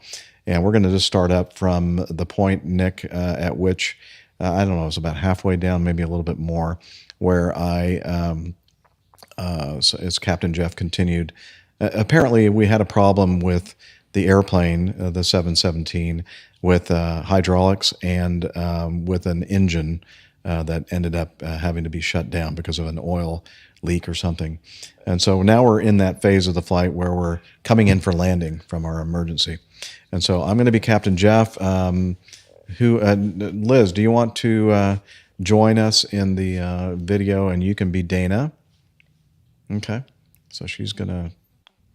she doesn't have the script. Okay, she's getting it, and then she's going to pop into our... Hey, folks, we're just winging it here. This is kind of like I sprung this on the I crew. haven't and quite didn't found know where we're starting. This has been a very theater-oriented week for me. I went to the theater. Oh, has it? Participate in some acting here. So. Oh, really? Okay. So there's like one page, and then there's another page, and then the third page down about halfway through that, I say, well, we lined up at the runway center line and aimed for the touchdown zone. It says, Captain Jeff continued in parentheses. I feel like we need some suspenseful music for this. Okay. What's that now? Steph? We need some suspenseful music for this. Oh, we do? Like Okay. dramatic music. I didn't have any dramatic music. Maybe I can add that in post. In post, yeah. Okay. So here we are. We have this multiple emergency situation going on. Okay. And Liz, you're going to read Dana's part. Okay, I Do still you see have where we not are? where you're starting, not yet. Okay, we're about maybe 3/4 of the way down. Understandably nervous. 3, Approached Atlanta. Okay, we'll keep going. Another engine. As we get closer to the Past the runway. engine problem. Okay. And Lined up for the runway. Okay, got it. Yep. Got it. Okay. Yep. All right, you ready? Ready. This is going to be so much fun. Okay. Well, we lined up with the runway center line and aimed for the touchdown zone. We flared slightly at about 50 feet above ground level and touched down smoothly on our main wheels. Wow, you did it. Amazing. You landed safely. Incredible. You pulled it off. Thank you.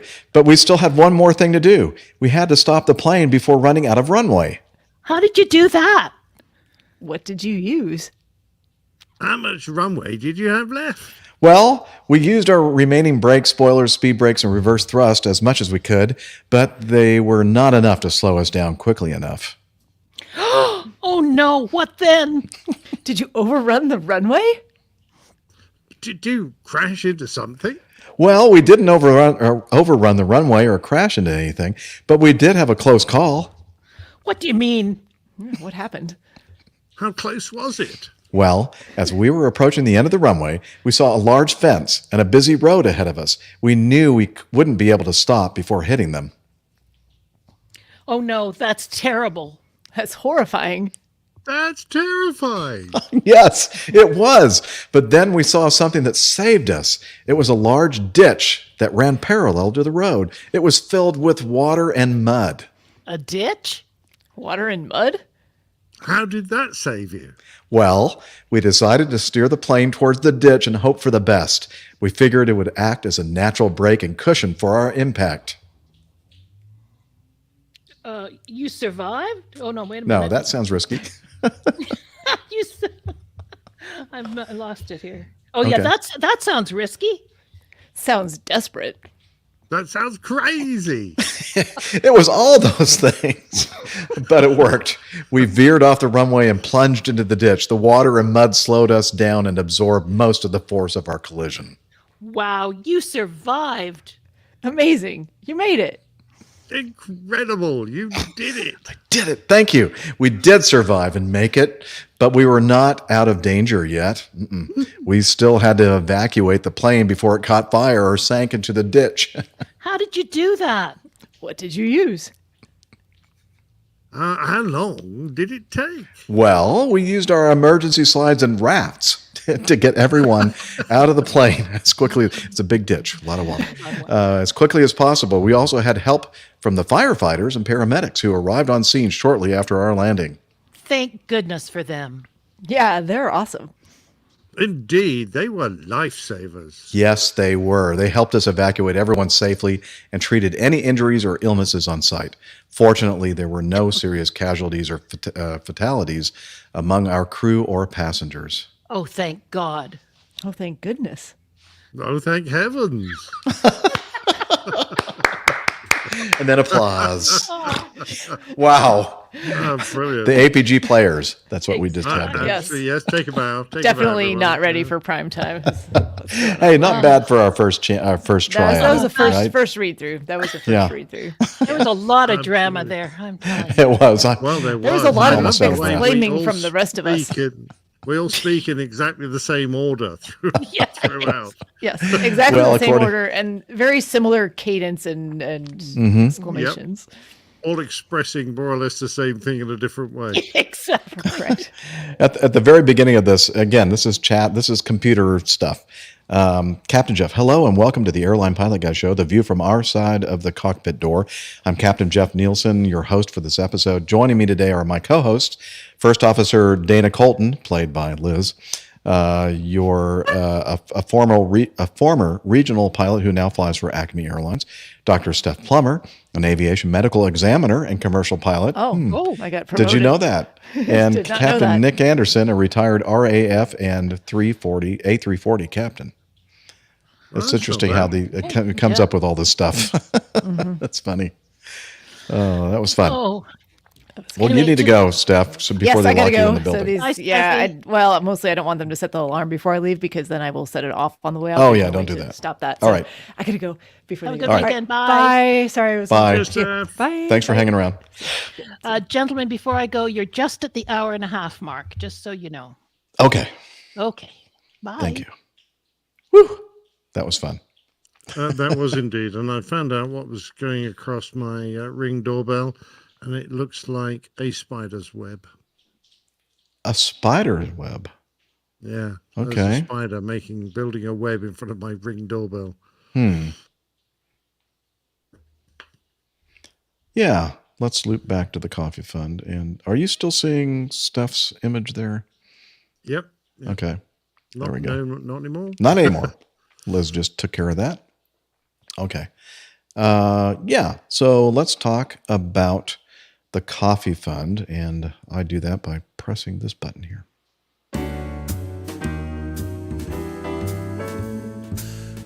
Johnny, how much more coffee? No thanks. I love coffee. I love tea.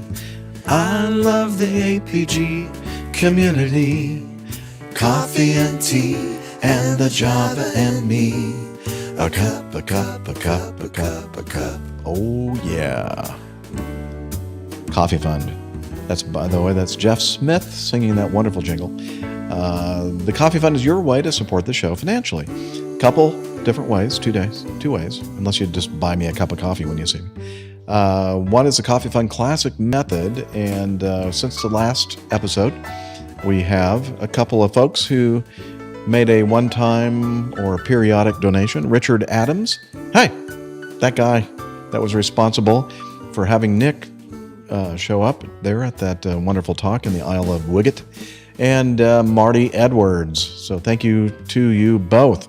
Again, the Coffee Fund Classic Method, you can do recurring donations using that mechanism that's usually set aside for like one-offs and two-offs and that kind of thing, every once in a while kind of donations. Again, thank you for using that. The best way, if you're going to do recurring donations, is to become a patron of the show via patreon.com. And since the last episode, we have a new producer, a new patron, Adam. What am I talking about? Adam Dunn. He probably nobody's ever pronounced his name like that before, but I did. Adam Dunn, thank you very much for becoming a producer of our show at Patreon. We do appreciate it. If you want to learn more about how you can also join the Coffee Fund, please head over to airlinepilotguy.com/coffee. You'll be glad you did, and we will too. And now it's time for us to do some more feedback.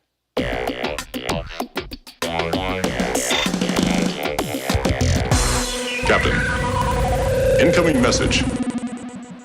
And it's actually time for me to take a quick physiological break. Oh, I've already done that. So oh, did you? Well, now you can entertain the troops. I wish I could. I've got nothing much to say, really. It's a bit of a shame, but there you go. I hope you'll enjoy the very small joke about the PA we got on the safety brief on the ferry when they were talking about the warnings they were going to give. Oh dear. Anyway, that was a very pleasant time over on the Isle of Wight. It's like stepping back a few years, but a very pleasant environment. This island's quite big, but they've never built a bridge or anything because I guess the waterway between the English Channel and Portsmouth, the major port that sort of sits at the top of the Isle of Wight, it's just too busy for them to try and build a bridge, and it's quite a long distance. But Richard probably knows more about that than me because he lives on the island. A qualified pilot, I might point out, and often tootled backwards and back and forth in his aircraft. He's also written here that Richard says one of Ivan's pictures is of a meteor painted in honor of Mary Ellis, ex-Air Transport Auxiliary. She flew one after a minimal briefing of being careful it's thirsty and was one of the few women ever to fly one. So that's pretty big. Mary Ellis was a famous lady pilot who flew, as happened in the United States as well, flew aircraft that is being built out of factories and delivered them to squadrons all around the UK. A very brave job because they had almost no experience on these aircraft and very little documentation to work from. Yet they managed to climb into these, some of them fast bombers, and with on their own sometimes, or just with one other pilot would take them around the country and deliver them. Incredible. Very much so. Nice to see you back. You're obviously got no problem expelling your waste matter. Yep, and I did some jiggling as well, just to be on the safe side. Yeah, that's right. Yes, just a little, not a lot. Yeah, I still have good pressure, so good flow and good pressure. Which one?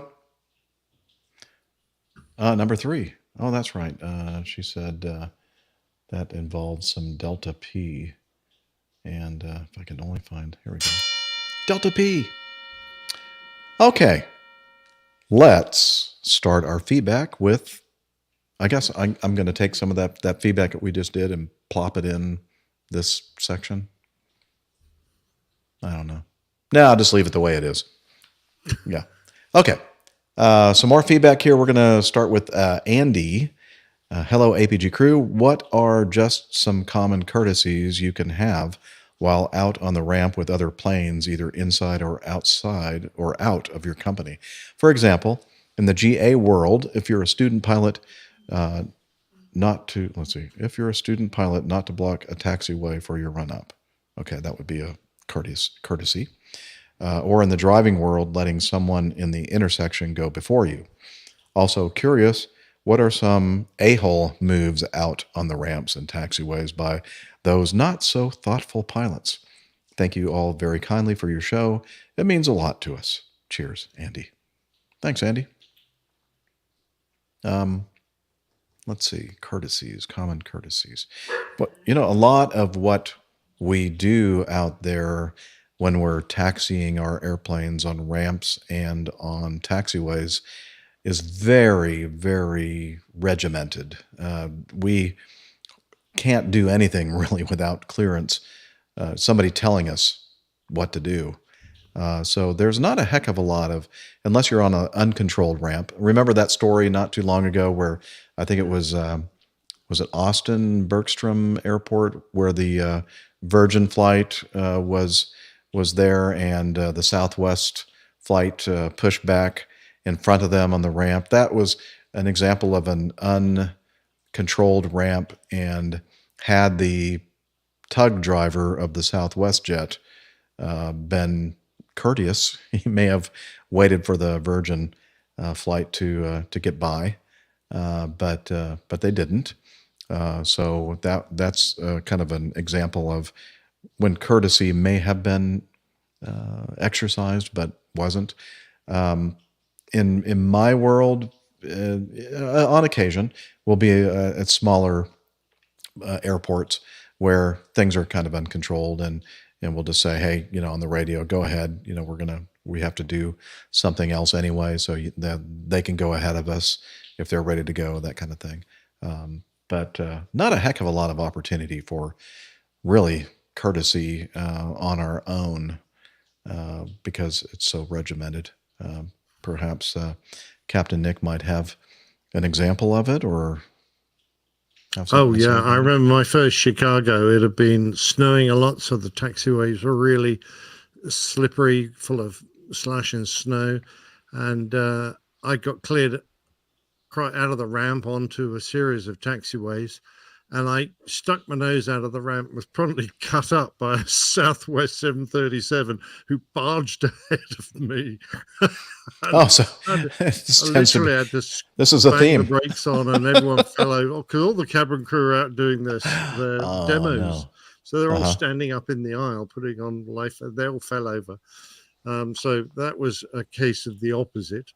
But one of the few things we used to do, and you're quite right, you can't just decide to change the order and let someone through. The New York controllers would have got harpied. They'd have gone round the bend if you'd suddenly decided to let someone out of a taxiway and take a spot in front of you. They'd have right. They'd probably sent you to the sin bin. You'd never get out again. But yeah, you'd often give when you were pushed back out of a parking spot, because in Heathrow, for example, the parking spots are very precious. You're often asked to do a long push so that you could let someone into your parking spot before you started taxiing, because to stop a delay, to let them get onto their stop and get their passengers off while you were finishing starting your engine. So that's one of the few things I can really think of, other than perhaps refusing a takeoff clearance because you were worried that it might send the person on short finals around. It's the sort of thing we were discussing last week. And that never happens. You'd look up and you'd go, I might not be quick enough, and because I've got a new first officer, and perhaps it was his leg and he was taking things slowly. you might say, no, we'll wait for this guy to land. That would be one of the few things Right. I could think of. Yeah, that's true. My last little overnight that I got back from yesterday was with a new pilot for us, and so still getting used to all the flows and the operations, and in that case, courtesy is extended to my first officer by saying, "Hey, if you need some more time, some extra time, just let me know. If you feel like I'm going too fast or I'm rushing things, just say, hey, can you slow things down a little bit? Or would it be okay if we started the engine a little bit earlier than normal?" And oh, absolutely, yeah, go ahead and let's do that. Let's go ahead and start up both engines. We did that yesterday morning in Colombia. Normally, an experienced crew member, we could just wait until we were much closer to the end of the runway before we started the second engine. But I knew that by starting both of them, shortly after pushback was going to be something that was going to build some more time into the thing and not leaving him feeling rushed.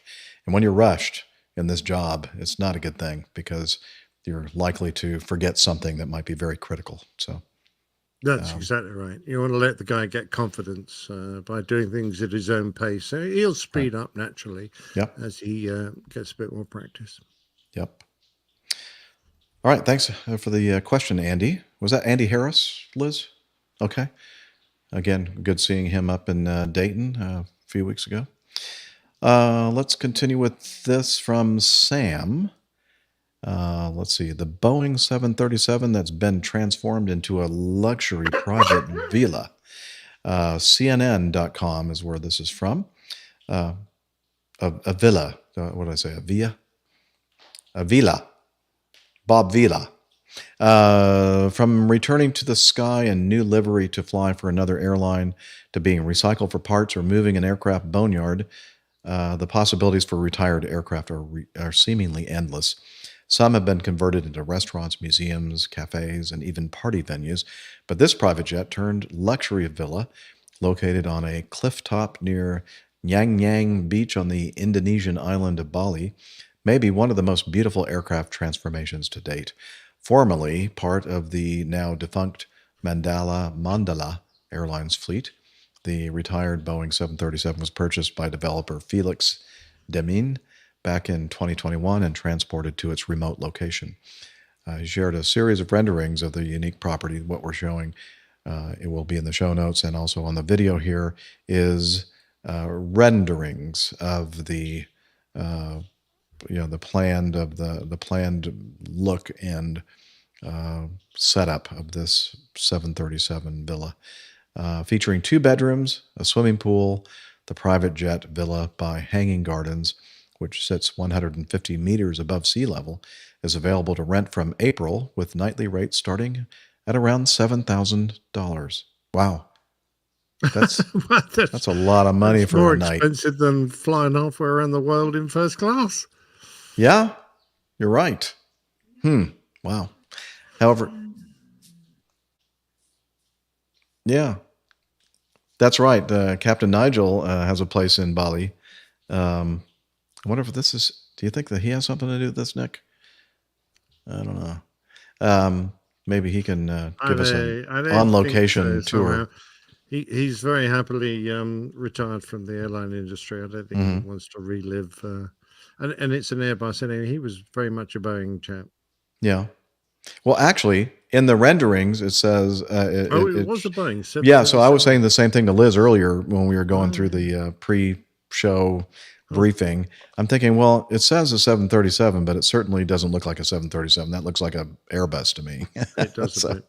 And I must admit, if I was going to spend that amount of money doing this, I would actually pick a wide body because I would too. Get space and use it. 737's quite a small airplane. Yeah, it's not. It's like a little over 10 feet, I think. The fuselage. Yeah, it's not exactly roomy. No, it is not. But it's kind of cool, I guess. It's like definitely a niche kind of thing.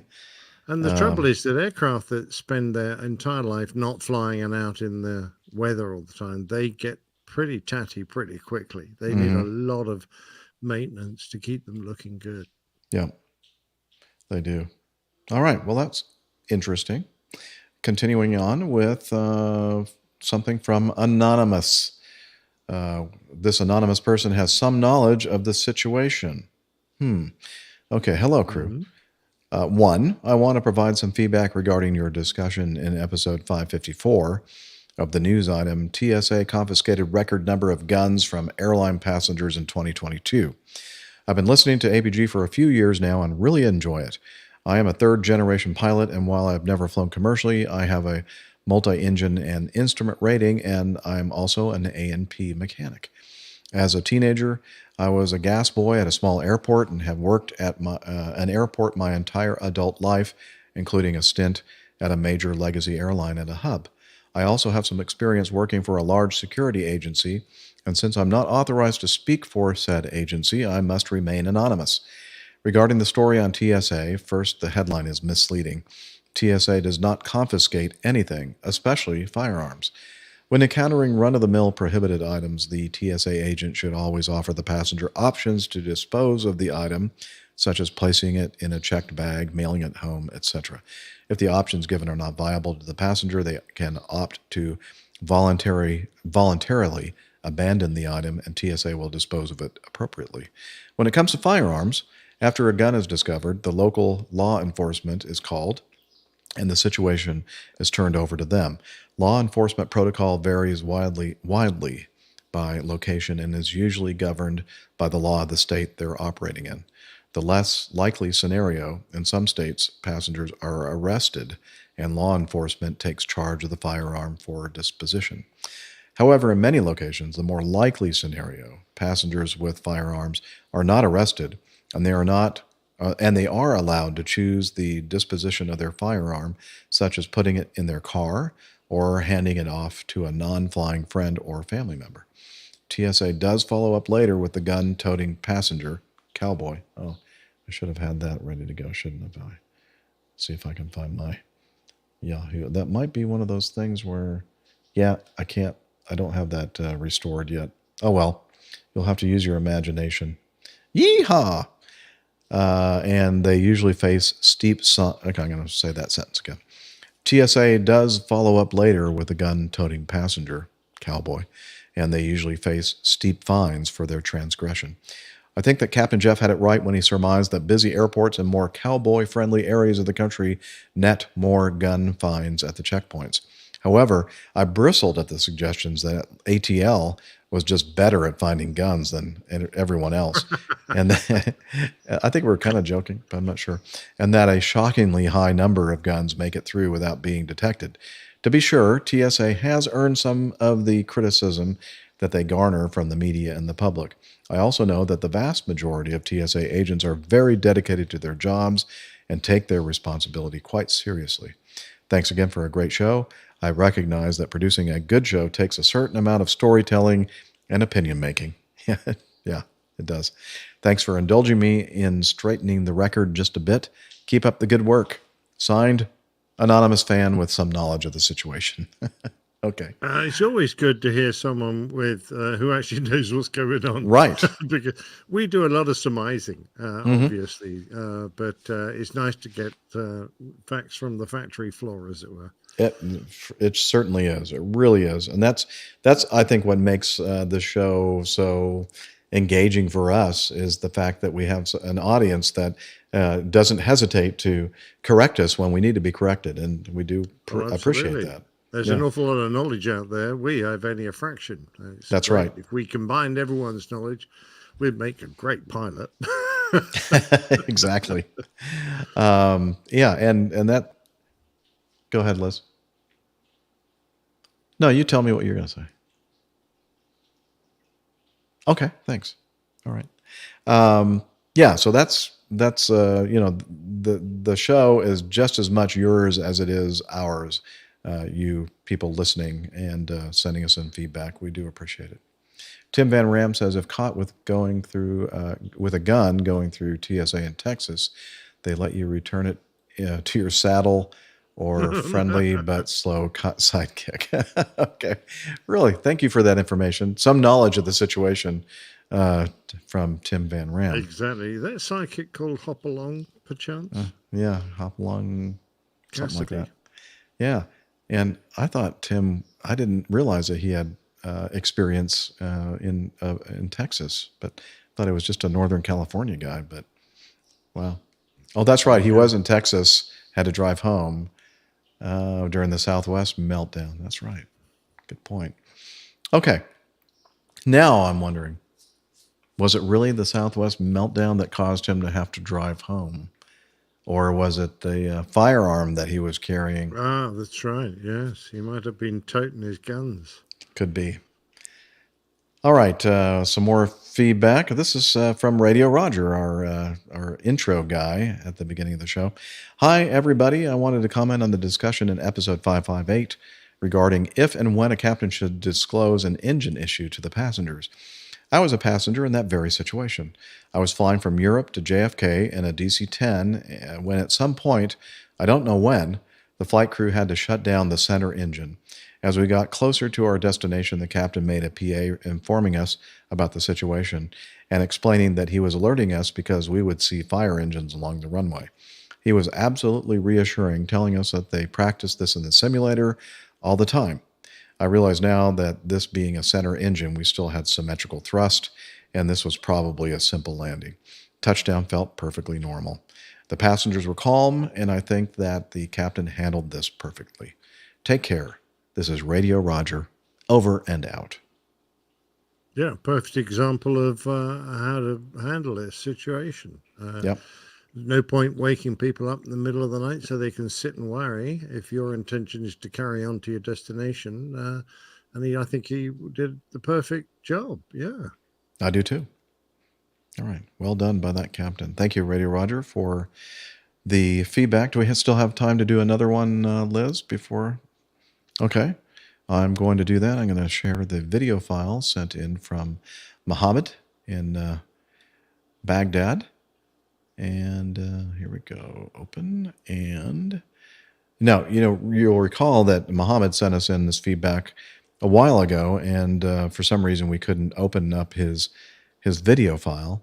But he, just before today's show, sent us in another version of said video, and now we can proceed with his feedback. Yes. So, dear APG crew and community, greetings from Iraq. For many years, Iraqi Airways made contract to buy new planes, especially the Dreamliner and the MAX. Finally, one of the products arrived to Iraq to join the Iraqi Airways fleet and operate here. It's a special moment for me personally because I'm the first controller to the new Boeing 737 MAX. It's really nice It's a nice feeling. I would like to share it by showing you this video for the new plane taxiing in at our airport. I can't wait to see the Dreamliner also joining the Iraqi Airways fleet. It would be a really nice and amazing experience. Thanks, dear APGs. I wish all the best, Mohammed. So here we go. We're going to play his video taken from the tower of the new MAX coming in. And nope, that was my fault, Liz. I clicked on the wrong thing. Oh, where'd it go? Here it is.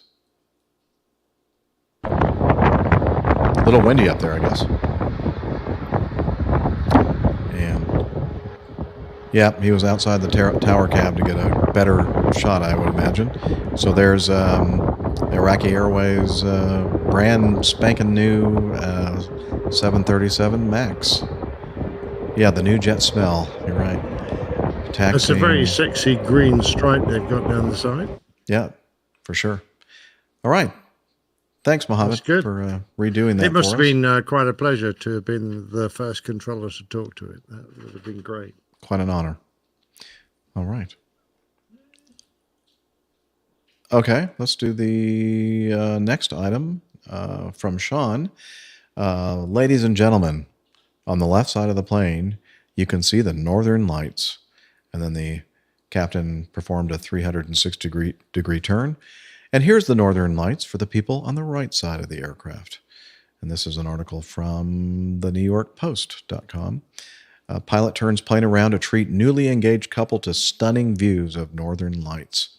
A couple flying back to the UK got the ride of a lifetime after the pilot decided to circle the plane back around mid-flight so passengers could catch a dazzling glimpse of the Northern Lights. British native Adam Groves and his fiancée, Jasmine Mapp, were flying back to Manchester after an incredible 4-night stay in Iceland that saw Mapp accept Groves' marriage proposal. The two had spent their entire trips unsuccessfully chasing the aurora borealis, they told BBC. While on an EasyJet flight home, the natural spectacle lit up the night sky, but was only visible to those sitting on the left side of the plane, opposite the side that Groves and Mapp were on. The pair would have missed out on the incredible sight if it weren't for the very kind pilot who offered to circle the plane 360 degrees so everyone on board could see the lights, which have been visible over parts of the UK this week. We were hoping to see them while we were out there, but we didn't get the chance, Groves told the news outlet. We took off, and halfway into the flight, the pilot turned all the lights off, and the view could be seen out the left window. But we were sitting on the right-hand side, and after a few minutes, the pilot switched back, did a 360 loop around for everyone to see. The two said it was a perfect ending to the life-changing trip following their engagement at a beautiful natural outlook on Iceland's rugged southern coast. Excuse me. All right, says caption here. An EasyJet pilot made a 360-degree turn to treat passengers to a stunning view of the northern lights. They are really stunning, as you can see in these photos. They said had the pilot not done this, they would have missed out on the incredible view. After days of jumping in the car at any opportunity to try to find the northern lights without spotting them, finally getting to see them in the sky was the perfect ending to a very special trip, Mapp told the BBC.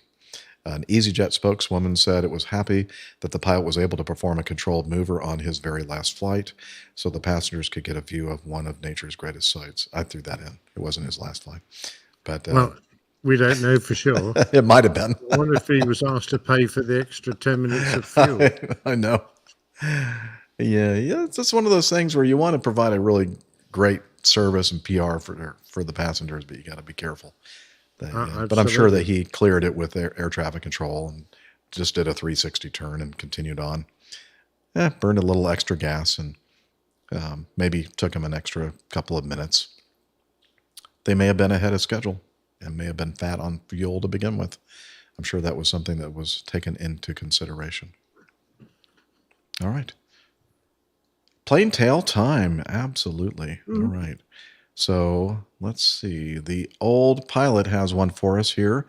The title of it, 1,500 Hours.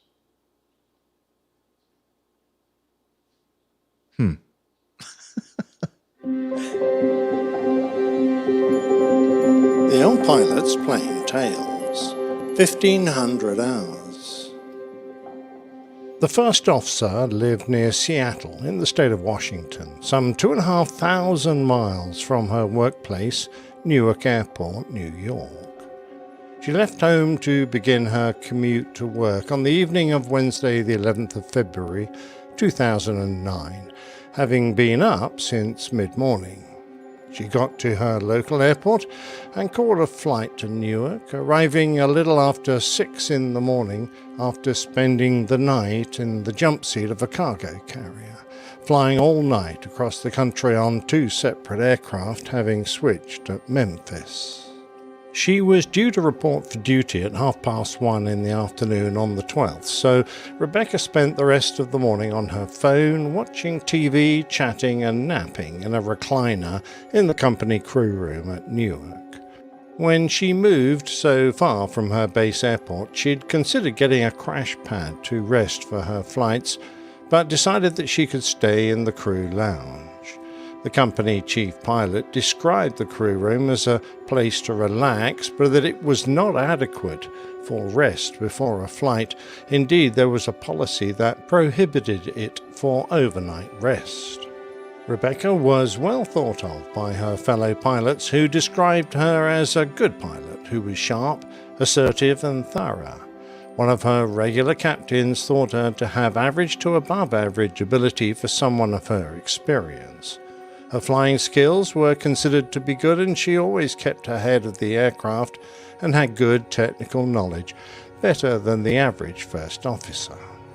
Earlier in her career, she had been employed as a flight instructor and was proficient at teaching and performing approach stall recoveries. She would have performed upwards of 1,000 such events, which included incrementally raising the flap whilst flying out of the stalled condition, something that she would have done herself, as opposed to having the action ordered by the pilot flying. The captain lived in Florida and had positioned himself up from Tampa Airport a couple of days before to begin a series of flights. On the evening of his arrival at Newark, he spent the night in the company crew room before an early start. During that day, he flew a series of 3 trips before resting in a hotel overnight at Buffalo. Like his first officer, he didn't have his own local accommodation, but relied on the limited crew room rest facilities, hotel accommodation when the company provided it, or sometimes he stayed with a friend.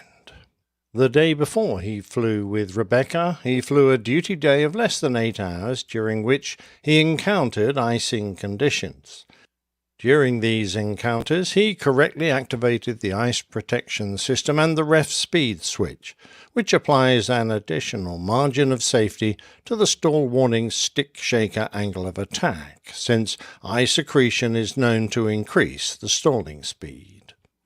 Marvin, the captain, had travelled a difficult road to get to his current position as a captain on the Bombardier Q400 for Colgan, a U.S. regional carrier. His flying record included several failed check rides, which included his initial instrument rating. This flight was deemed unsatisfactory for his lack of ATC compliance, his instrument checks, his VOR and NDB approaches, and his holding pattern. His initial commercial check ride was failed for his ability to correctly form his takeoffs, landings, go-arounds, and performance maneuvers. Although a requirement, he did not disclose any of these previous failures when he joined Colgan. On his first commercial multi-engine flight test, he was required to re-fly the entire flight portion of the practical examination. While working for the company on the Saab 340, he failed his first airline transport pilot flight check for the approach, landing, and engine failure parts of the test. The list goes on, with a failure of items on his Saab 340 initial proficiency check and again on his recurrent proficiency check. Finally, in the following year, he failed his upgrade proficiency check in multiple areas, including the approach, landing, and in dealing with an engine failure. Early on the morning of the 11th, the captain departed Buffalo and conducted a flight to Newark, then on to Raleigh-Durham, before returning to Newark later that afternoon. Where he spent the night is unknown, but he was seen asleep in the crew room at various times during the morning of the 12th. After lunch, Marvin volunteered to do some company admin for the base chief pilot and spent some time amending manuals. Marvin and Rebecca's first 2 flights of the day were cancelled due to high winds at Newark, so they both waited in the crew room until their company dispatch released them for Flight 3407 at 6 p.m., 4.5 hours after their initial report time. Certainly for Rebecca, it had been a long time since she had done more than nap in a chair. Their flight to Buffalo was due to take 53 minutes, and they were carrying 45 passengers, which, along with their 2 cabin attendants, meant they had 49 souls on board their Q400 aircraft.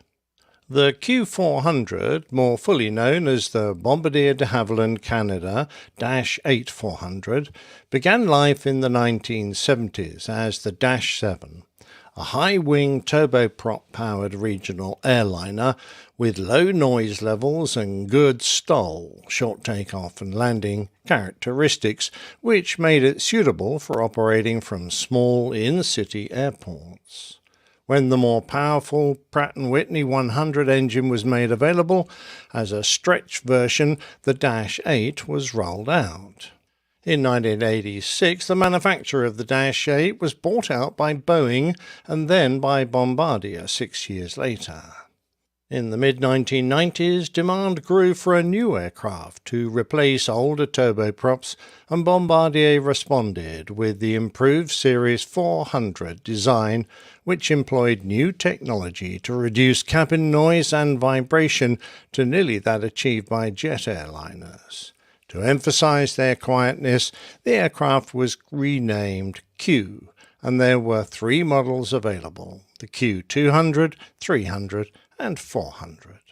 The Dash 8 design includes a large T-tail, intended to keep the tail free of prop wash during takeoff, a very high aspect ratio, that is a long and thin wing, and elongated engine nacelles to house the rearward retracting landing gear. Although the earlier Dash 7 was capable of operating from only 2,200-foot runways, the Dash 8 can still use runways of only 3,000 feet. The Q400 has the longest of the type's fuselages, is fitted with a stouter and larger T-tail, and can hold up to 78 passengers. A number of the aircraft have been lost, mainly on approach to land. However, the Q400 aircraft has logged well over 7 million flight hours with 60 operators and transported over 40 million passengers with an excellent dispatch reliability. When Flight 3407 departed Newark, the captain had accrued 3,379 total flight hours, with over 3,000 on turbine-powered aircraft and 111 on type. His first officer had 2,244 hours, with 774 on turbine-powered aircraft, including the Q400. The weather at Buffalo indicated a moderate but gusty wind, 3 miles visibility in light snow and mist. The lowest cloud was due to be at 1,100 feet, and the temperature 1 degree centigrade. There had been some pilot reports of light to moderate rime icing from 3 to 14,000 feet in the destination area, but the last report was 4 hours old. The significant Met weather for their flight told them to expect moderate rime icing below 8,000 feet. Rime icing is the not-so-bad kind. It's easily spotted since it looks milky and granular. It's usually brittle and breaks off fairly easily. The bad kind is clear ice, which flows back in a solid sheet. It's hard and heavy and uncomfortably tenacious, making its removal particularly difficult. About half of the aircraft operating in and out of Buffalo at the time were experienced rime icing.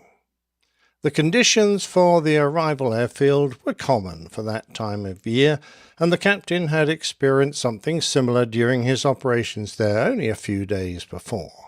In addition, the crew had received winter conditions training, which included the hazards of icing and its effects on the aircraft stability and control, which included lightening of the controls, pitch excursions, difficulty in trimming pitch, buffeting of the controls, and sudden nose-down pitching. The NASA-produced video, specially aimed at regional and corporate pilots, indicated that the differences between a wing stall and a tailplane stall could be subtle, but the pilots needed to properly diagnose the icing problem because the recovery techniques for the stalls were different. However, the Q400 was not susceptible to tailplane stalls. As Flight 3407 climbed out of Newark, the crew correctly activated the airframe and propeller de-icing equipment and set the ref speed switch to increase to gain the additional warning it offered of an approaching stall. The first officer sent an ACARS message with their landing data for Buffalo, but neglected to indicate that they would be landing with de-icing equipment on or their increase in reference speed, which would have included a 20-knot speed buffer. The crew were vectored around the pattern and were in the process of intercepting the ILS to make their descent towards the runway. The captain, who was flying, was initially faster than required at 184 knots, so he initiated a rapid deceleration whilst configuring the aircraft for landing. Whilst the first officer was lowering the flaps, an incorrect flap setting was made, setting them to 10 degrees instead of the requested 15. The autopilot responded by raising the nose to maintain height, and the low-speed warning bar began to rise upwards on the airspeed indicator, but neither pilot mentioned it. It took 18 seconds, but eventually at a speed of 131 knots, the speed display turned red, and the cockpit voice recorder picked up the noise of the stick shaker, warning of their approach towards a stall. As the stick shaker started, the autopilot automatically disconnected. There was time available to recover the situation and prevent a stall, but in response, the captain made a control input that went against every pilot's training. He applied a 37-pound, which is 17 kilo, pull force on the control column and added power. The nose of the Q400 pitched up hard at a little over 1.4 Gs, which reduced the speed by 6 knots whilst increasing the speed at which a stall would occur. The angle of attack increased from 8 to 13 degrees, which was beyond the critical angle, and the wing stalled with a left roll that reached 45 degrees despite opposite aileron. The aircraft oscillated left to right, and the stall protection system went from shaking the stick to activating the stick pusher. In response to the stick push, the captain pulled back again, this time with 41 pounds of force, overcoming the stick push mechanism. To a second push, he responded with a 90-pound pull. As the aircraft oscillated, it reached 100 degrees of right bank, and again the stick push activated in an attempt to lower the nose out of the stall. Again it was ignored as a pull of 160 pounds, that's over 70 kilos of force. During this period of inappropriate flight control inputs, the first officer raised the flaps and called her action. Combined with the actions of the captain, this had the effect of further raising the stall speed, making a recovery practically impossible. The aircraft impacted the ground on top of a house, and a large fire occurred, which resulted in 50 deaths, all those on board and one occupant of the house. The NTSB accident report is comprehensive and in some areas controversial. The conclusions it reached were that the stall was caused by the captain's inappropriate aft control column inputs in response to the stick shaker, that any ice accumulated on the airframe did not affect control of the aircraft. The explicit cues of stick shaker, nose high attitude, and low speed cue gave adequate time for the pilots to initiate corrective action, but neither pilot responded. That the captain's response to stick shaker activation should have been automatic, but his improper flight control inputs were inconsistent with his training. That it was unlikely that the captain was deliberately attempting to perform a tailplane stall recovery, and there was no evidence indicated that the Q400 was susceptible to such a stall. That the first officer's flap retraction was inconsistent with stall recovery procedures and training. That the captain allowed a conversation to occur that delayed checklist completion and conflicted with sterile cockpit procedures, creating an environment that prevented timely error detection. That the pilot's performance was likely impaired because of fatigue, but to what extent could not be conclusively determined. There were some other less impactful findings, but all told, The NTSB report detailed 46 of them. Recommendations from previous reports, which had not been acted on by the FAA, were revived and reconsidered in the light of the facts of the Colgan accident. However, they boiled down to the flight crew's failure to monitor airspeed, the flight crew's failure to adhere to sterile cockpit procedures, the captain's failure to effectively manage the flight, and Colgan as inadequate procedures for airspeed selection, management during approaches in icing conditions, and training. In various post-report statements, it was interesting to note that some of the members of the board, whilst broadly agreeing with the findings, had different interpretations on the level of fatigue present in the pilots and how it might have affected their performance. The NTSB chair, however, highlighted the 20 years that fatigue had been on the NTSB's most wanted list without getting substantial action from the regulators. In the aftermath of the crash, a public inquiry was held and the FAA issued a call to action to generate improvements in the practices of regional carriers.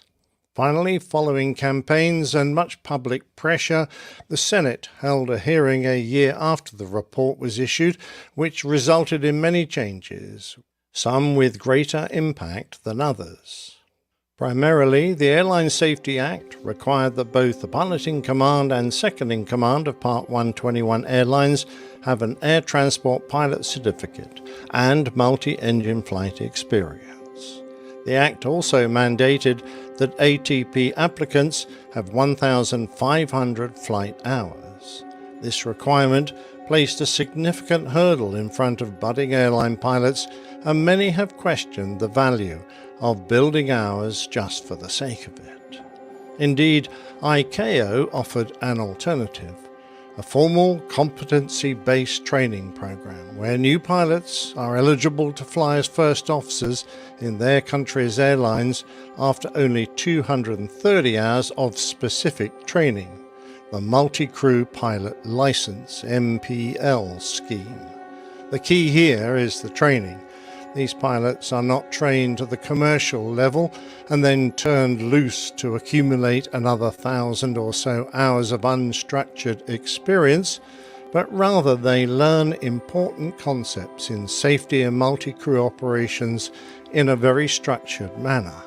Airlines in Europe, Australia, China, Oman, Philippines, Singapore, Thailand, United Arab Emirates and the United Kingdom have been operating for many years under the MPL scheme, and whilst not perfect, many have achieved great success.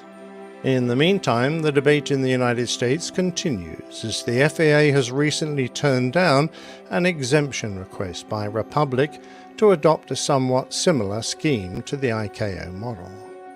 A review 8 years after the FAA's changes concluded that, before the Colgan investigation, some airlines, particularly regional airlines, met only very low minimum standards for pilot hiring, pilot training, pilot records, and pilot professional standards. These standards have been raised. The change to realistic stall training is now underway. Airline pilot monitoring training, remedial training, and professional development training were minimal or non-existent. These are now required. Standards for pilot fatigue management, safety management systems, flight simulators, and low-speed cautions have improved. All told, the industry is in better shape.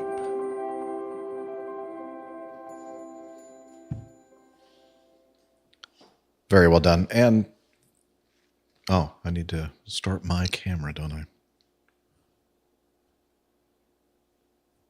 There's Captain Nick and there's Captain Jeff.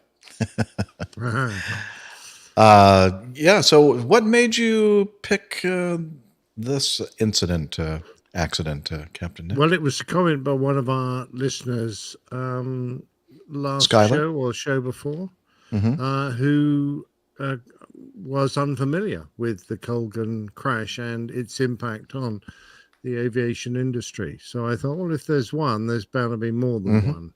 And despite the fact that it's a well-known incident in experienced American pilots who all have a great deal of opinion and varied opinion, I thought I'd tackle it. And, I did with a certain level of trepidation because I wasn't as familiar with it as just the average guy on an airline in America, because it didn't affect me very much at all. Right. But I was interested to take a look at it, and I hope with a slightly divorced of any pressures or opinions that that others in America might have. But I by no means am I trying to suggest I'm an authority on this particular incident or the ramifications, but I hope that tale will open up the conversation again, because I think it's time we perhaps discussed it now and brought it back to light, not just the 1,500-hour thing, which I thought was a very odd response to that accident, since neither of the pilots were in that low-hour situation. They were all relatively experienced pilots for regional carriers. So neither of them, in theory, would have been suffering from a low-hour training situation. More importantly, the area that I thought was the most important thing, which was fatigue, was both argued by members of the NTSB board and the changes to or to compensate for that, to improve the situation, I thought were relatively minor. I mean, I'm not even particularly familiar with changes that occurred. So I looked at it and thought, it's a very odd accident to choose to be the catalyst for the changes that did occur. And they were significant for a lot of pilots who since then have faced the problem of having to work their way to 1,500 hours, having to have an ATP before they became a Part 121. This is assuming I've got all the facts right, of course, pilot. Right. Yeah, I did not. When I was hired by a major airline, going straight from the military to major legacy airline, I had about 2,200 hours of mostly, almost exclusively military training experience. I did not have an airline transport pilot certificate. I had the written out of the way. Of course, that was a requirement, but I had a commercial license or certificate, multi-engine, instrument rated. And I ended up getting my ATP when I upgraded to captain on the 727. As you mentioned, now, since this Colgan disaster, the requirement is that both the pilot in command and second in command, or captain and first officer on all the airlines, Part 121 here in the U.S., have to have ATPs. And I agree with you. I'm not sure that it necessarily ensures or makes a significant difference. Experience is good. We always talk about that on the show. But it's the kind of experience you have really that means more. But the iHall boxes in our live audience says you might have 200 hours total time on a Cessna 150 and be a better VFR pilot than an ATP with 15,000 hours. It's indeed the specific experience that counts. Yeah, that's true. I'm sure that there are 200-hour, Cessna 150 pilots that could just, fly circles around me in a VFR pattern. So Neil is mentioning in our audience, it also sounded like the captain had failed a lot of previous qualifications. Were his general skills in doubt, fatigue or not? So yeah, I think the biggest takeaway was the fact that this was not the most competent pilot. And in fact, the record, the very substandard record that he had with competency and check rides and everything else were something that he concealed when he went from one airline to another, and they have made some big changes as far as making sure that people, companies know that somebody has a record of failed check rides and that kind of thing. Although that's not a guarantee that a tragedy won't occur and you'll end up hiring somebody that maybe competency wise is not the most qualified person. For instance, the Atlas flight, the 767 that crashed into Trinity Bay outside of Houston. That was one of those things where there are some issues regarding training and failing check rides and that kind of thing on that, and concealing records. So I think if you looked at any of us with enough years in the industry, we're going to eventually generate a paper trail of mistakes that will have been picked up. The fact is, though, do you have the same mistakes? Have you learnt from the retraining and have you improved? You have to bear in mind that some of the mistakes this particular captain made were right during his initial instrument rating, his very first instrument rating. It was years and years later of flying experience, hundreds upon hundreds of hours, that he then faced his problems. So you have to say, well, some of those you could just discount because they were right at the beginning of his career. However, there are other errors he was making, and he was consistent in areas where he was weak, which indicates to me that he wasn't necessarily improving with retraining and experience. And that would be a flag for me as a real area of problem. And of course, it was the area where he mishandled the aircraft on an approach to landing.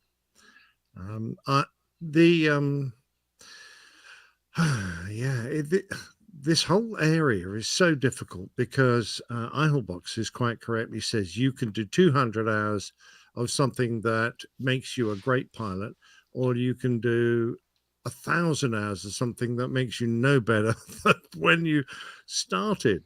And a lot of the flying we do in the civil world is, particularly long haul pilots, they have fly hours and hours and hours never handling the aircraft. Whereas a short haul pilot might fly considerably less, but does considerably more in the way of approaches in different weather, handling the aircraft more frequently, and building up a real level of experience. And from that point of view, I happen to agree with ICAO when they say just asking pilots to assemble hours without structure is pretty pointless. So I think the 1,500 hour rule, as it stands, is a poor choice of ways of improving pilots. I also happen to think that 230 hours of structured training is good, but perhaps it's not enough. Perhaps it needs to be twice that, say 500 hours, but I'm not an expert in these. But I do think that all the pilot training up to the point where he gets sufficient to get his air transport pilot's license needs to be monitored and structured and assessed and mixed in with simulators, and it needs to be more than just you could buy an airplane and just fly it in a straight line for 1,500 hours and then you've ticked the box. It needs to be more than that. True. And the thing that I think one of the critical factors in all of this is you can have a pilot that through routine flying and,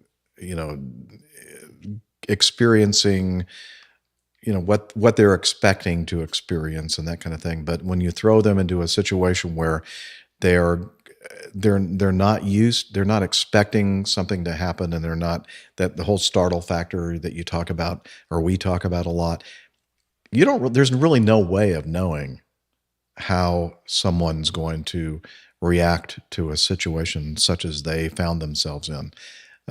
Did fatigue have something to do with it? Absolutely, I think it did.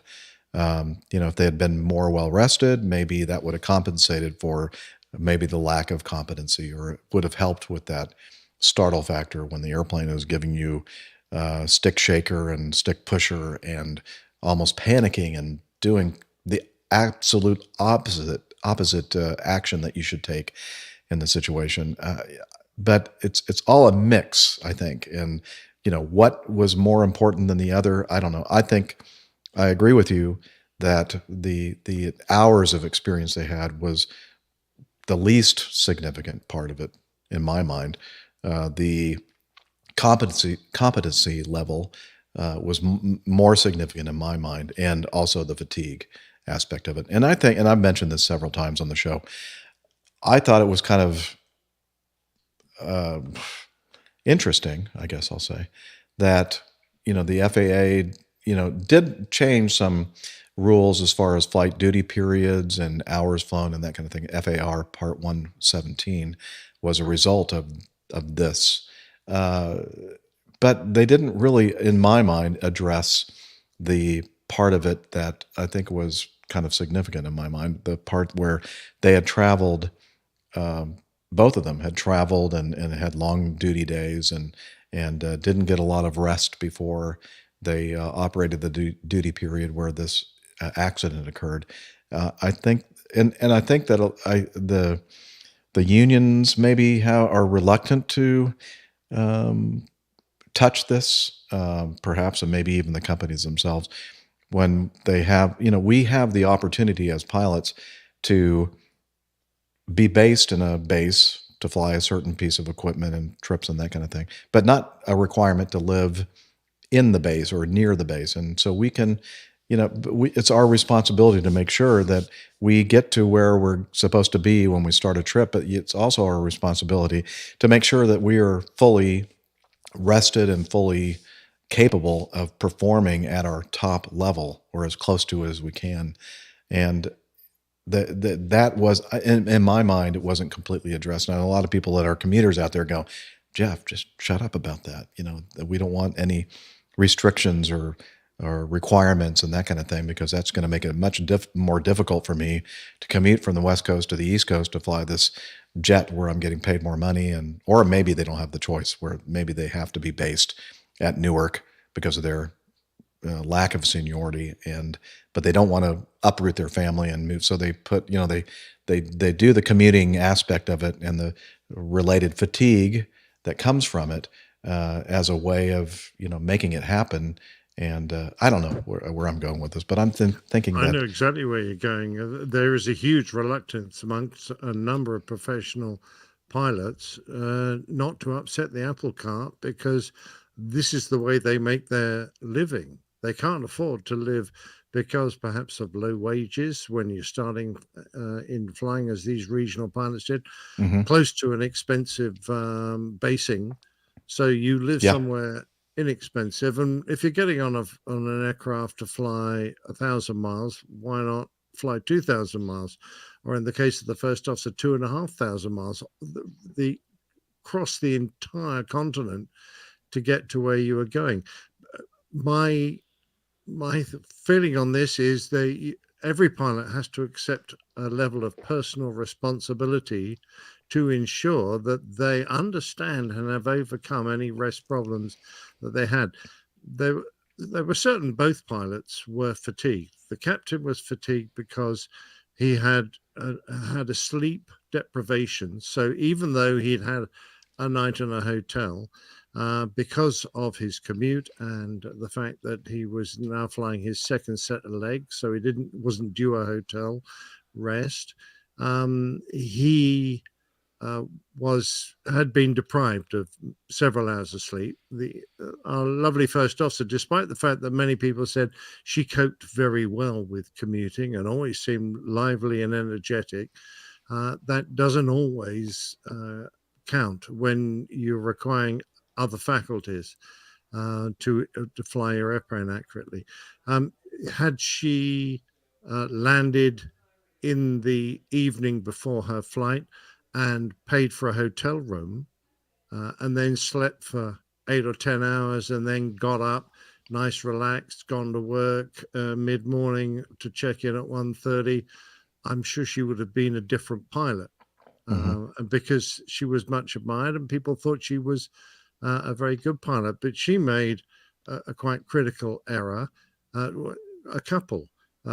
She failed to correct the captain, and she also raised the flaps whilst they were in a stalled position situation. So they both made really critical handling errors. And the only reason I can think of two pilots capable of doing this thing correctly didn't do it correctly is fatigue. It's the only decent excuse for doing this. Everything else kind of, for me, goes out the hat. But fatigue is one of the biggest problems that the airline industry won't face, if you see what I mean. Right. Because it's the status quo. They don't want to completely rejig the way they operate to try and accommodate all these factors that they're currently ignoring. I agree. Deanna makes a point. As much as I agree, the 1,500-hour rule isn't helpful.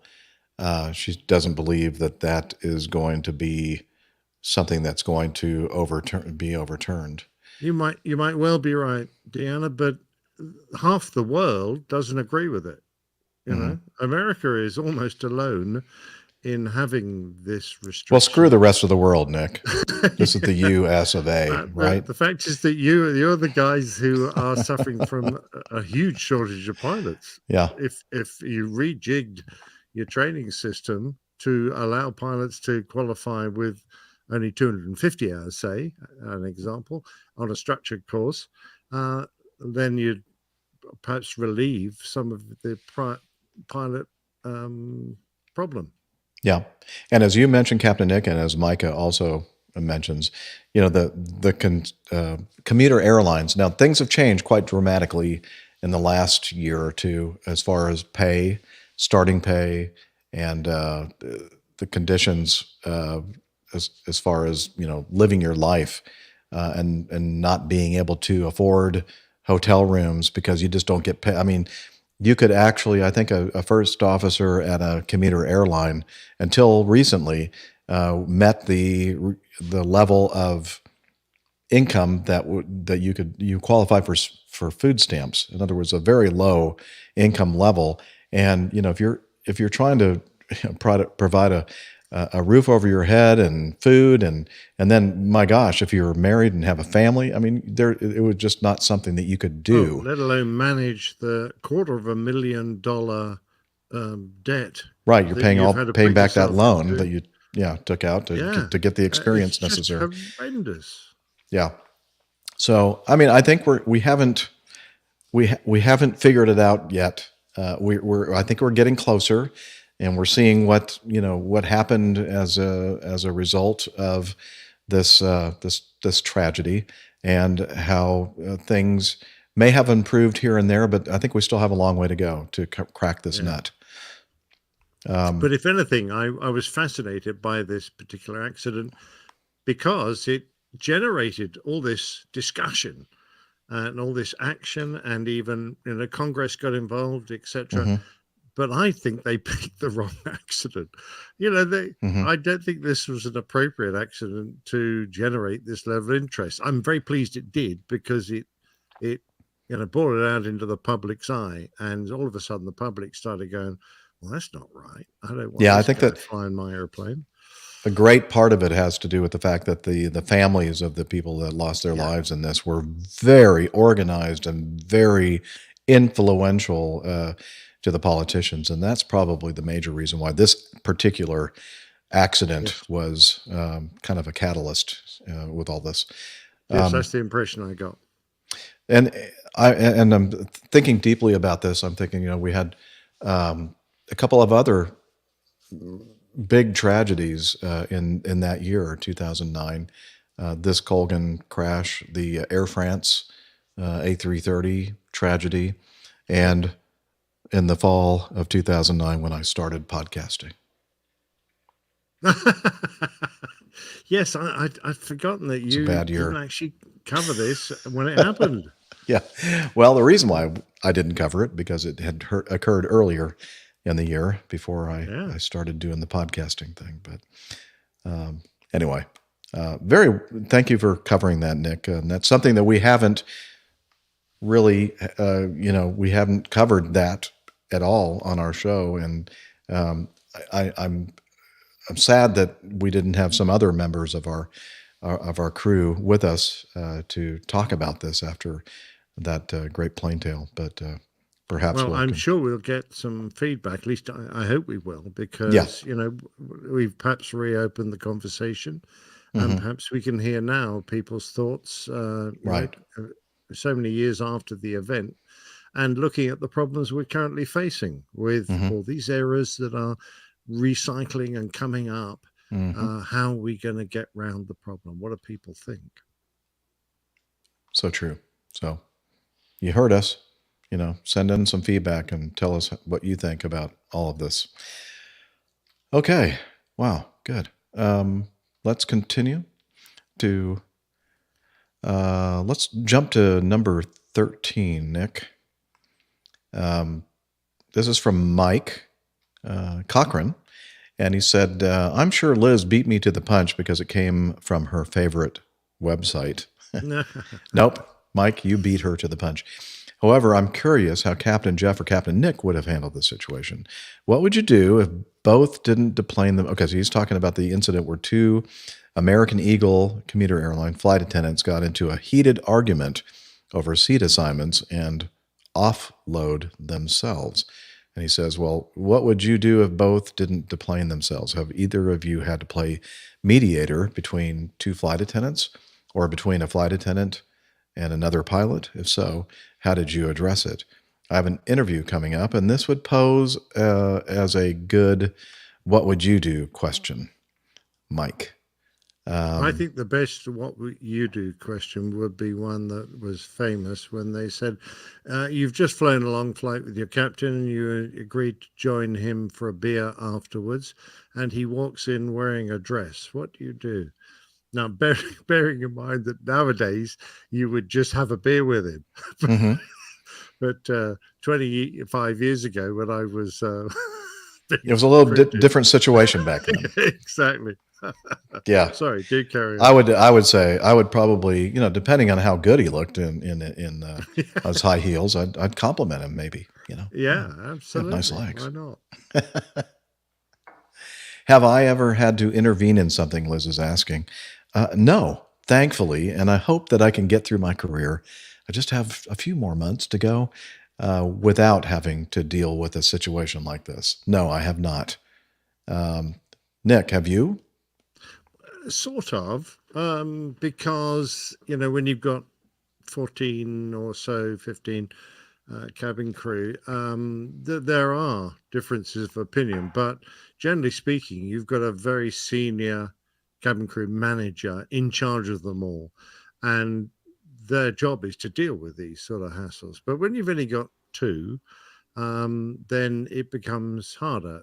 Presumably one is more senior than the other, so they adopt the role of being their commander, because there always has to be in an aircraft in that kind of a situation, someone has to be ultimately in charge, and then there is a chain of command that goes down to the most junior. So we all know who's in charge of who. But I've never had, well, it's not true. I have cautioned some cabin crew, and I would have thrown them off the airplane had we not been at an outstation where there was no one to replace them. So I merely ensured that everyone, at least the senior cabin crew, knew about the problem and were going to make sure that they were probably sat down and didn't do anything. It was a case of pitching out to work, not entirely fit to fly.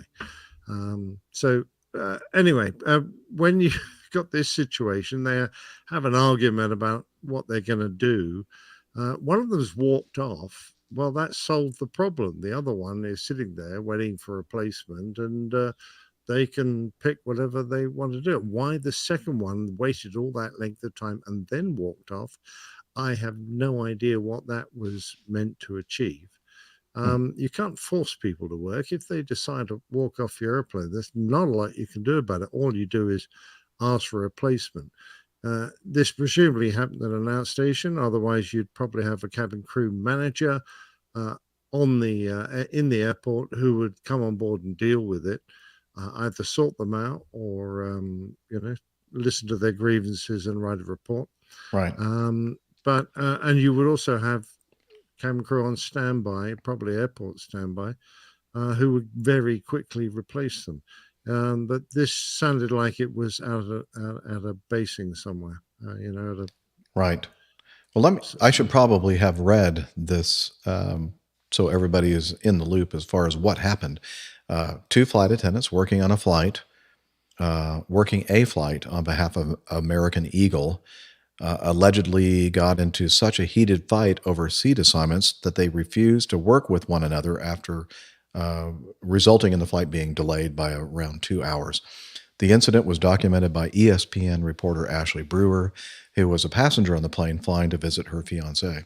My flight can't take off because 2 flight attendants got into a fight and now are refusing to work together, she said on Twitter. Explaining what led to the row, Ashley wrote, Explaining what led to the row, Ashley wrote, a lady in first class asked to switch seats with a guy in coach so she could sit by her husband. One attendant said yes, others said no, not allowed. Turned into a heated argument. So dumb. In an accompanying TikTok video, Ashley documented the resulting fallout as ground staff boarded the plane in an attempt to mediate the situation. With all the passengers still sitting on the plane, Ashley says one of the 2 flight attendants aboard the small regional jet got his luggage together and suddenly deplaned in front of them all. Ashley and the other passengers were then forced to wait for an hour while a replacement crew member was found, only for the second crew member who had been involved in the altercation to then deplane herself. She said, well, if he's going to go, I'm going to go too then. There was a second frustrating wait while another replacement flight attendant was found, and in the end, the flight departed around 2 hours late. Screwing customers over because of their own personal emotions affecting their work, Ashley wrote in response to one of her followers, most unprofessional thing I've ever witnessed in my life.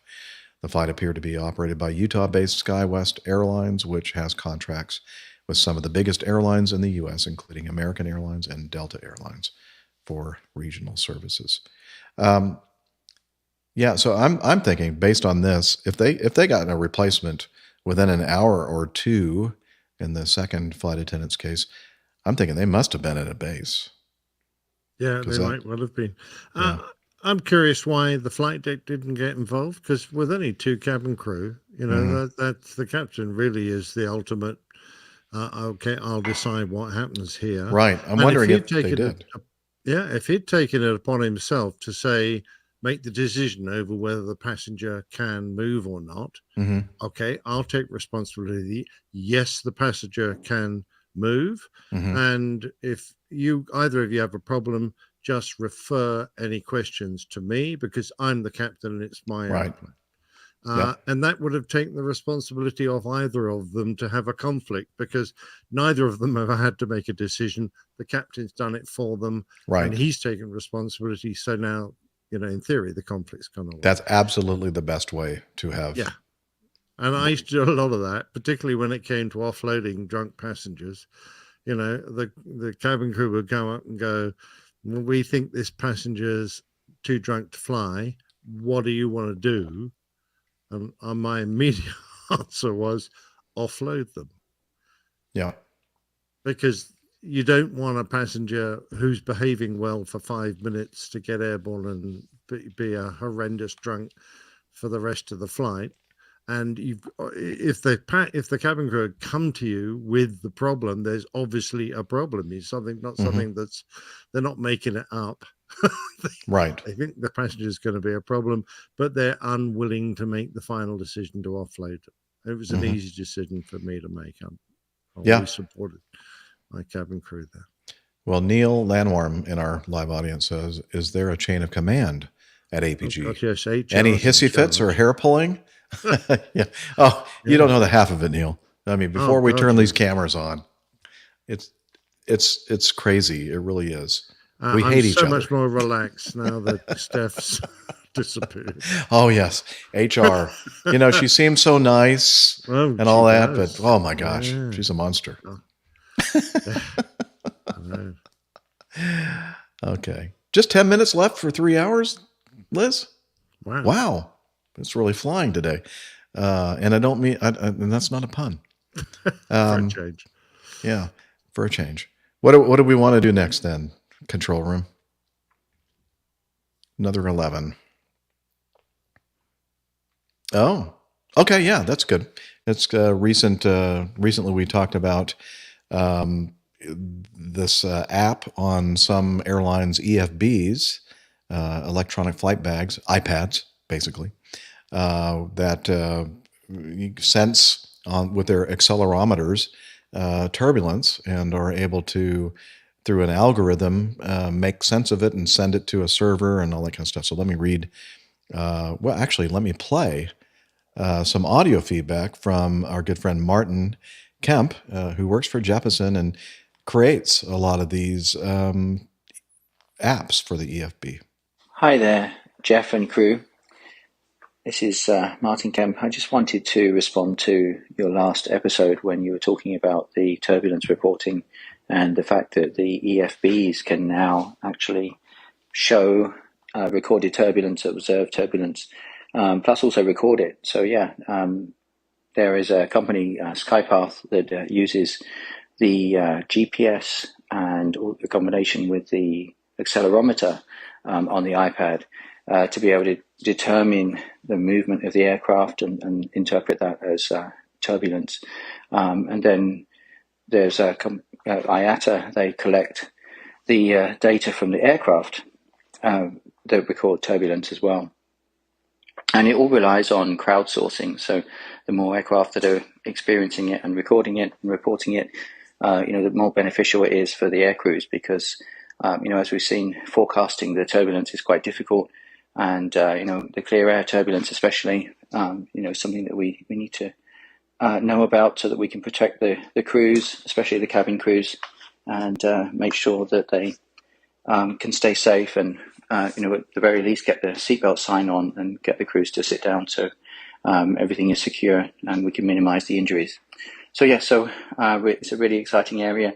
As I say, the more people that are involved, the more companies that are generating the data, the more flights, the more beneficial it is for the air crews to be able to see what's going on around them, and especially if following the tracks and the airways, where there are multiple aircraft following the same route, then it's enormously beneficial.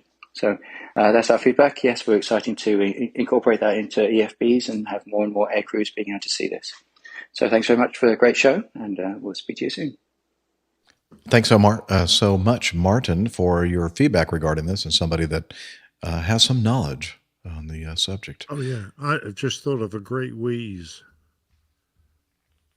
A great, not sort of joke you can play. Because if you say you're at the front of a long line of people going on the same route, different airlines behind you, you could pick up your EFBs and shake them like a cocktail shaker for 10 minutes. And they'd all be so terrified of the turbulence that you're going through, they'd divert their tracks and they'd end up dropping way behind, and you'd get to your destination well in front of you and get lots of kudos and people come fly with your airline. Because not only did they get a really smooth flight, you also got them to their destination really quickly. Well, you have to think that there must be something in the algorithm that can sense, when somebody is like shaking their EFB, or just maybe like an old guy like me who, might not be able to hold anything steady anymore, and or drinks a lot. Or drinks a lot. DT, exactly. Shaking, all his hands are shaking. Yeah. What's that, Liz? Did I? Oh yeah, I did add a slide for this. This was the Skypath, that the thing that he's referring to. how it works. Shakes his iPad. Captain, who is going through It goes DTs. down to the SkyPass servers and off to the data layer, and everyone Yeah. else has to go buy another track. That's good. I think it's brilliant technology using Yeah. a resource that every airline now, I think, has these EFBs, and I think 99% of them are iPads.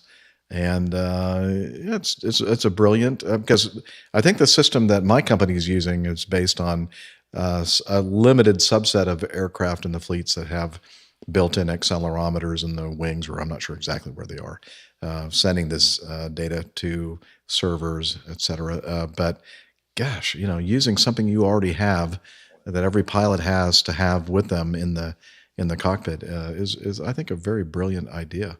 And yeah, so thank you for kind of clarifying and explaining how that all works, Martin, and thank you for sending in the feedback. We do appreciate that. All right, 14. Let's wrap it up with 14. This is well, I don't blame them for being anonymous because it's kind of embarrassing to send in feedback to the show. I think Nick should consider, and especially the subject matter, I think Nick should consider printing a book of his show art. The plane with the snorkel made me want to be able to just sit and browse a collection of Nick's artistic weirdness. And let's see. So again, this is from Anonymous, too ashamed to even identify himself or herself as the person that might have this wonderful idea. What do you think, Nick? Do you think you should make a book of? It would be a weird book. I mean, without the context of why you're producing all these strange. Well, you'd have to put some words in there explaining it, right? It'd be like a coffee table book. The object a bit, really, because if you have to explain your artwork, then it's not up to much, really, is it? And what you need to do is to listen to the show, which is the ideal thing, and then work out what the artwork is relevant to. Well, Liz is saying, well, you could just go to the website and go to the podcasts page and see all the art that Nick has created over these years. And then if you need context, then listen to our show. And you'll understand it. And I'd love to know what people's favorites are, because I get a little bit of feedback, obviously, but I'm never sure as to which ones go down particularly well and which ones. Well, that's a good subject, a good poll. Maybe, So if you're listening to this and you have a favorite or favorites, why don't you submit your choices for the best show art created by Captain Nick? I'd appreciate it. Give me some indication of what to do next. Very good. Awesome. Well, that's going to do it for today's show. Lots of feedback left over that will move to our next show queue. And we're going to tell you to head over to our website, airlinepilotguy.com, again, where you can see that cover art for all the shows. And you can also learn more about each of the plane tales, more detailed information, some more photographs and such. Also, information about the crew and the community calendar, merchandise, the APG library, how you can become a member of the Coffee Bar Club, and so much more. So again, head over to airlinepilotguy.com. I'm sorry, Liz, what? Do I have any layovers coming up this week? On Sunday, Sunday night, I'm flying to Gulfport, Mississippi, Gulfport, Biloxi. Yeah, it's way too late to meet up because I get in pretty late. And then I believe, I think that we leave the next day. We head back. So, not ideal for a meetup next week. Yeah. But thanks for asking. And let's see, what else? We're on social media, and Captain Nick is our social media master of social media. When I'm not being hacked and locked out of my own account. Oh yeah, how's that going? Have you resolved that situation? Well, I think I bored the person who was doing it out of carrying on, but I I don't like imitating this guy anymore. Yeah, no, he's not doing much to fix it. Oh, okay. I managed to get rid of all the pictures of ISIS terrorists off my Facebook page, but if you do want to find us on Facebook, no ISIS terrorists involved, please. You just have to search for Airline Pilot Guy. That's all one word, and there we are. And we're on Slack at hello. What did Liz do that? Did she do that on purpose? Yeah, she's doing it on purpose, I think. Because she's saying, "No, I'm not. I did not." I had to go and get in the shower. Okay, on Twitter, we have the handle at APG Crew, and on the Instas on Instagram, we're just APG Crew, and Instagram is where you will find copies of all our artwork, usually before the show comes out. So that's where I post that as soon as I've done it. Very good.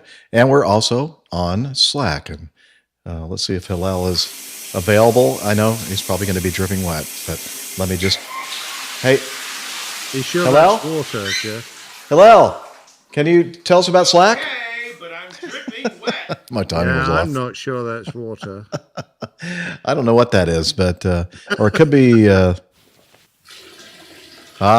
you're right. It's not water. Delta P.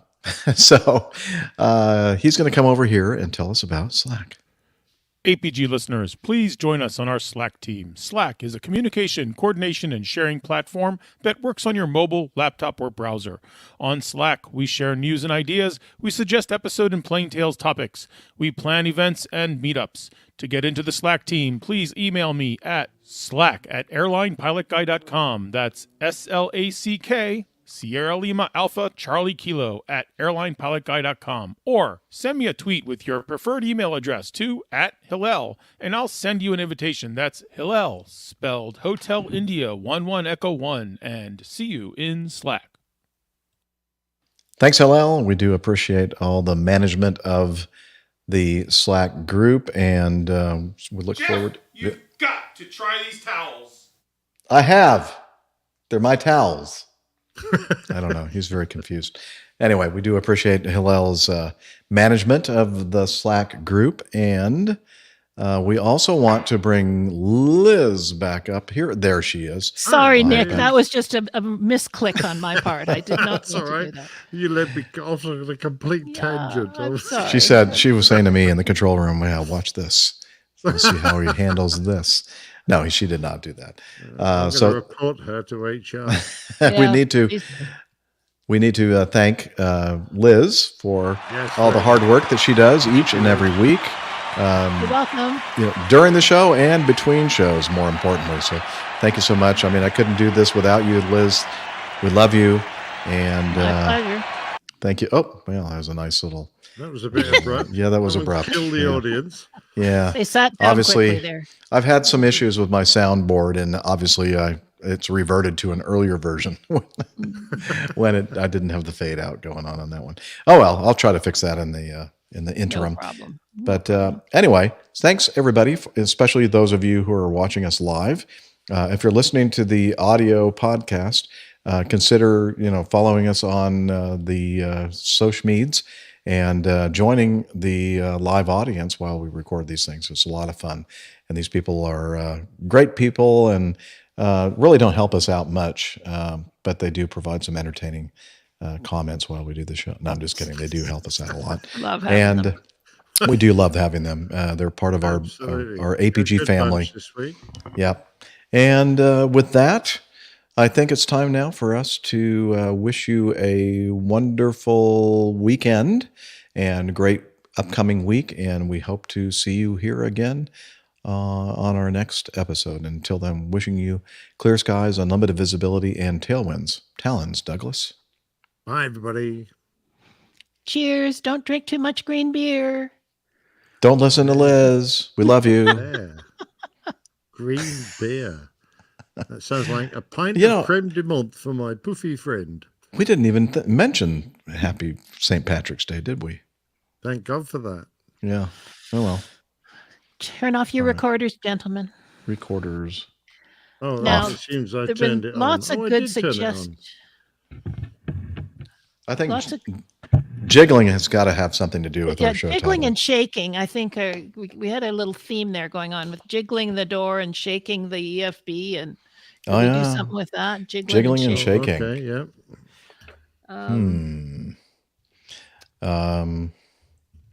I had written down, don't jiggle it, please.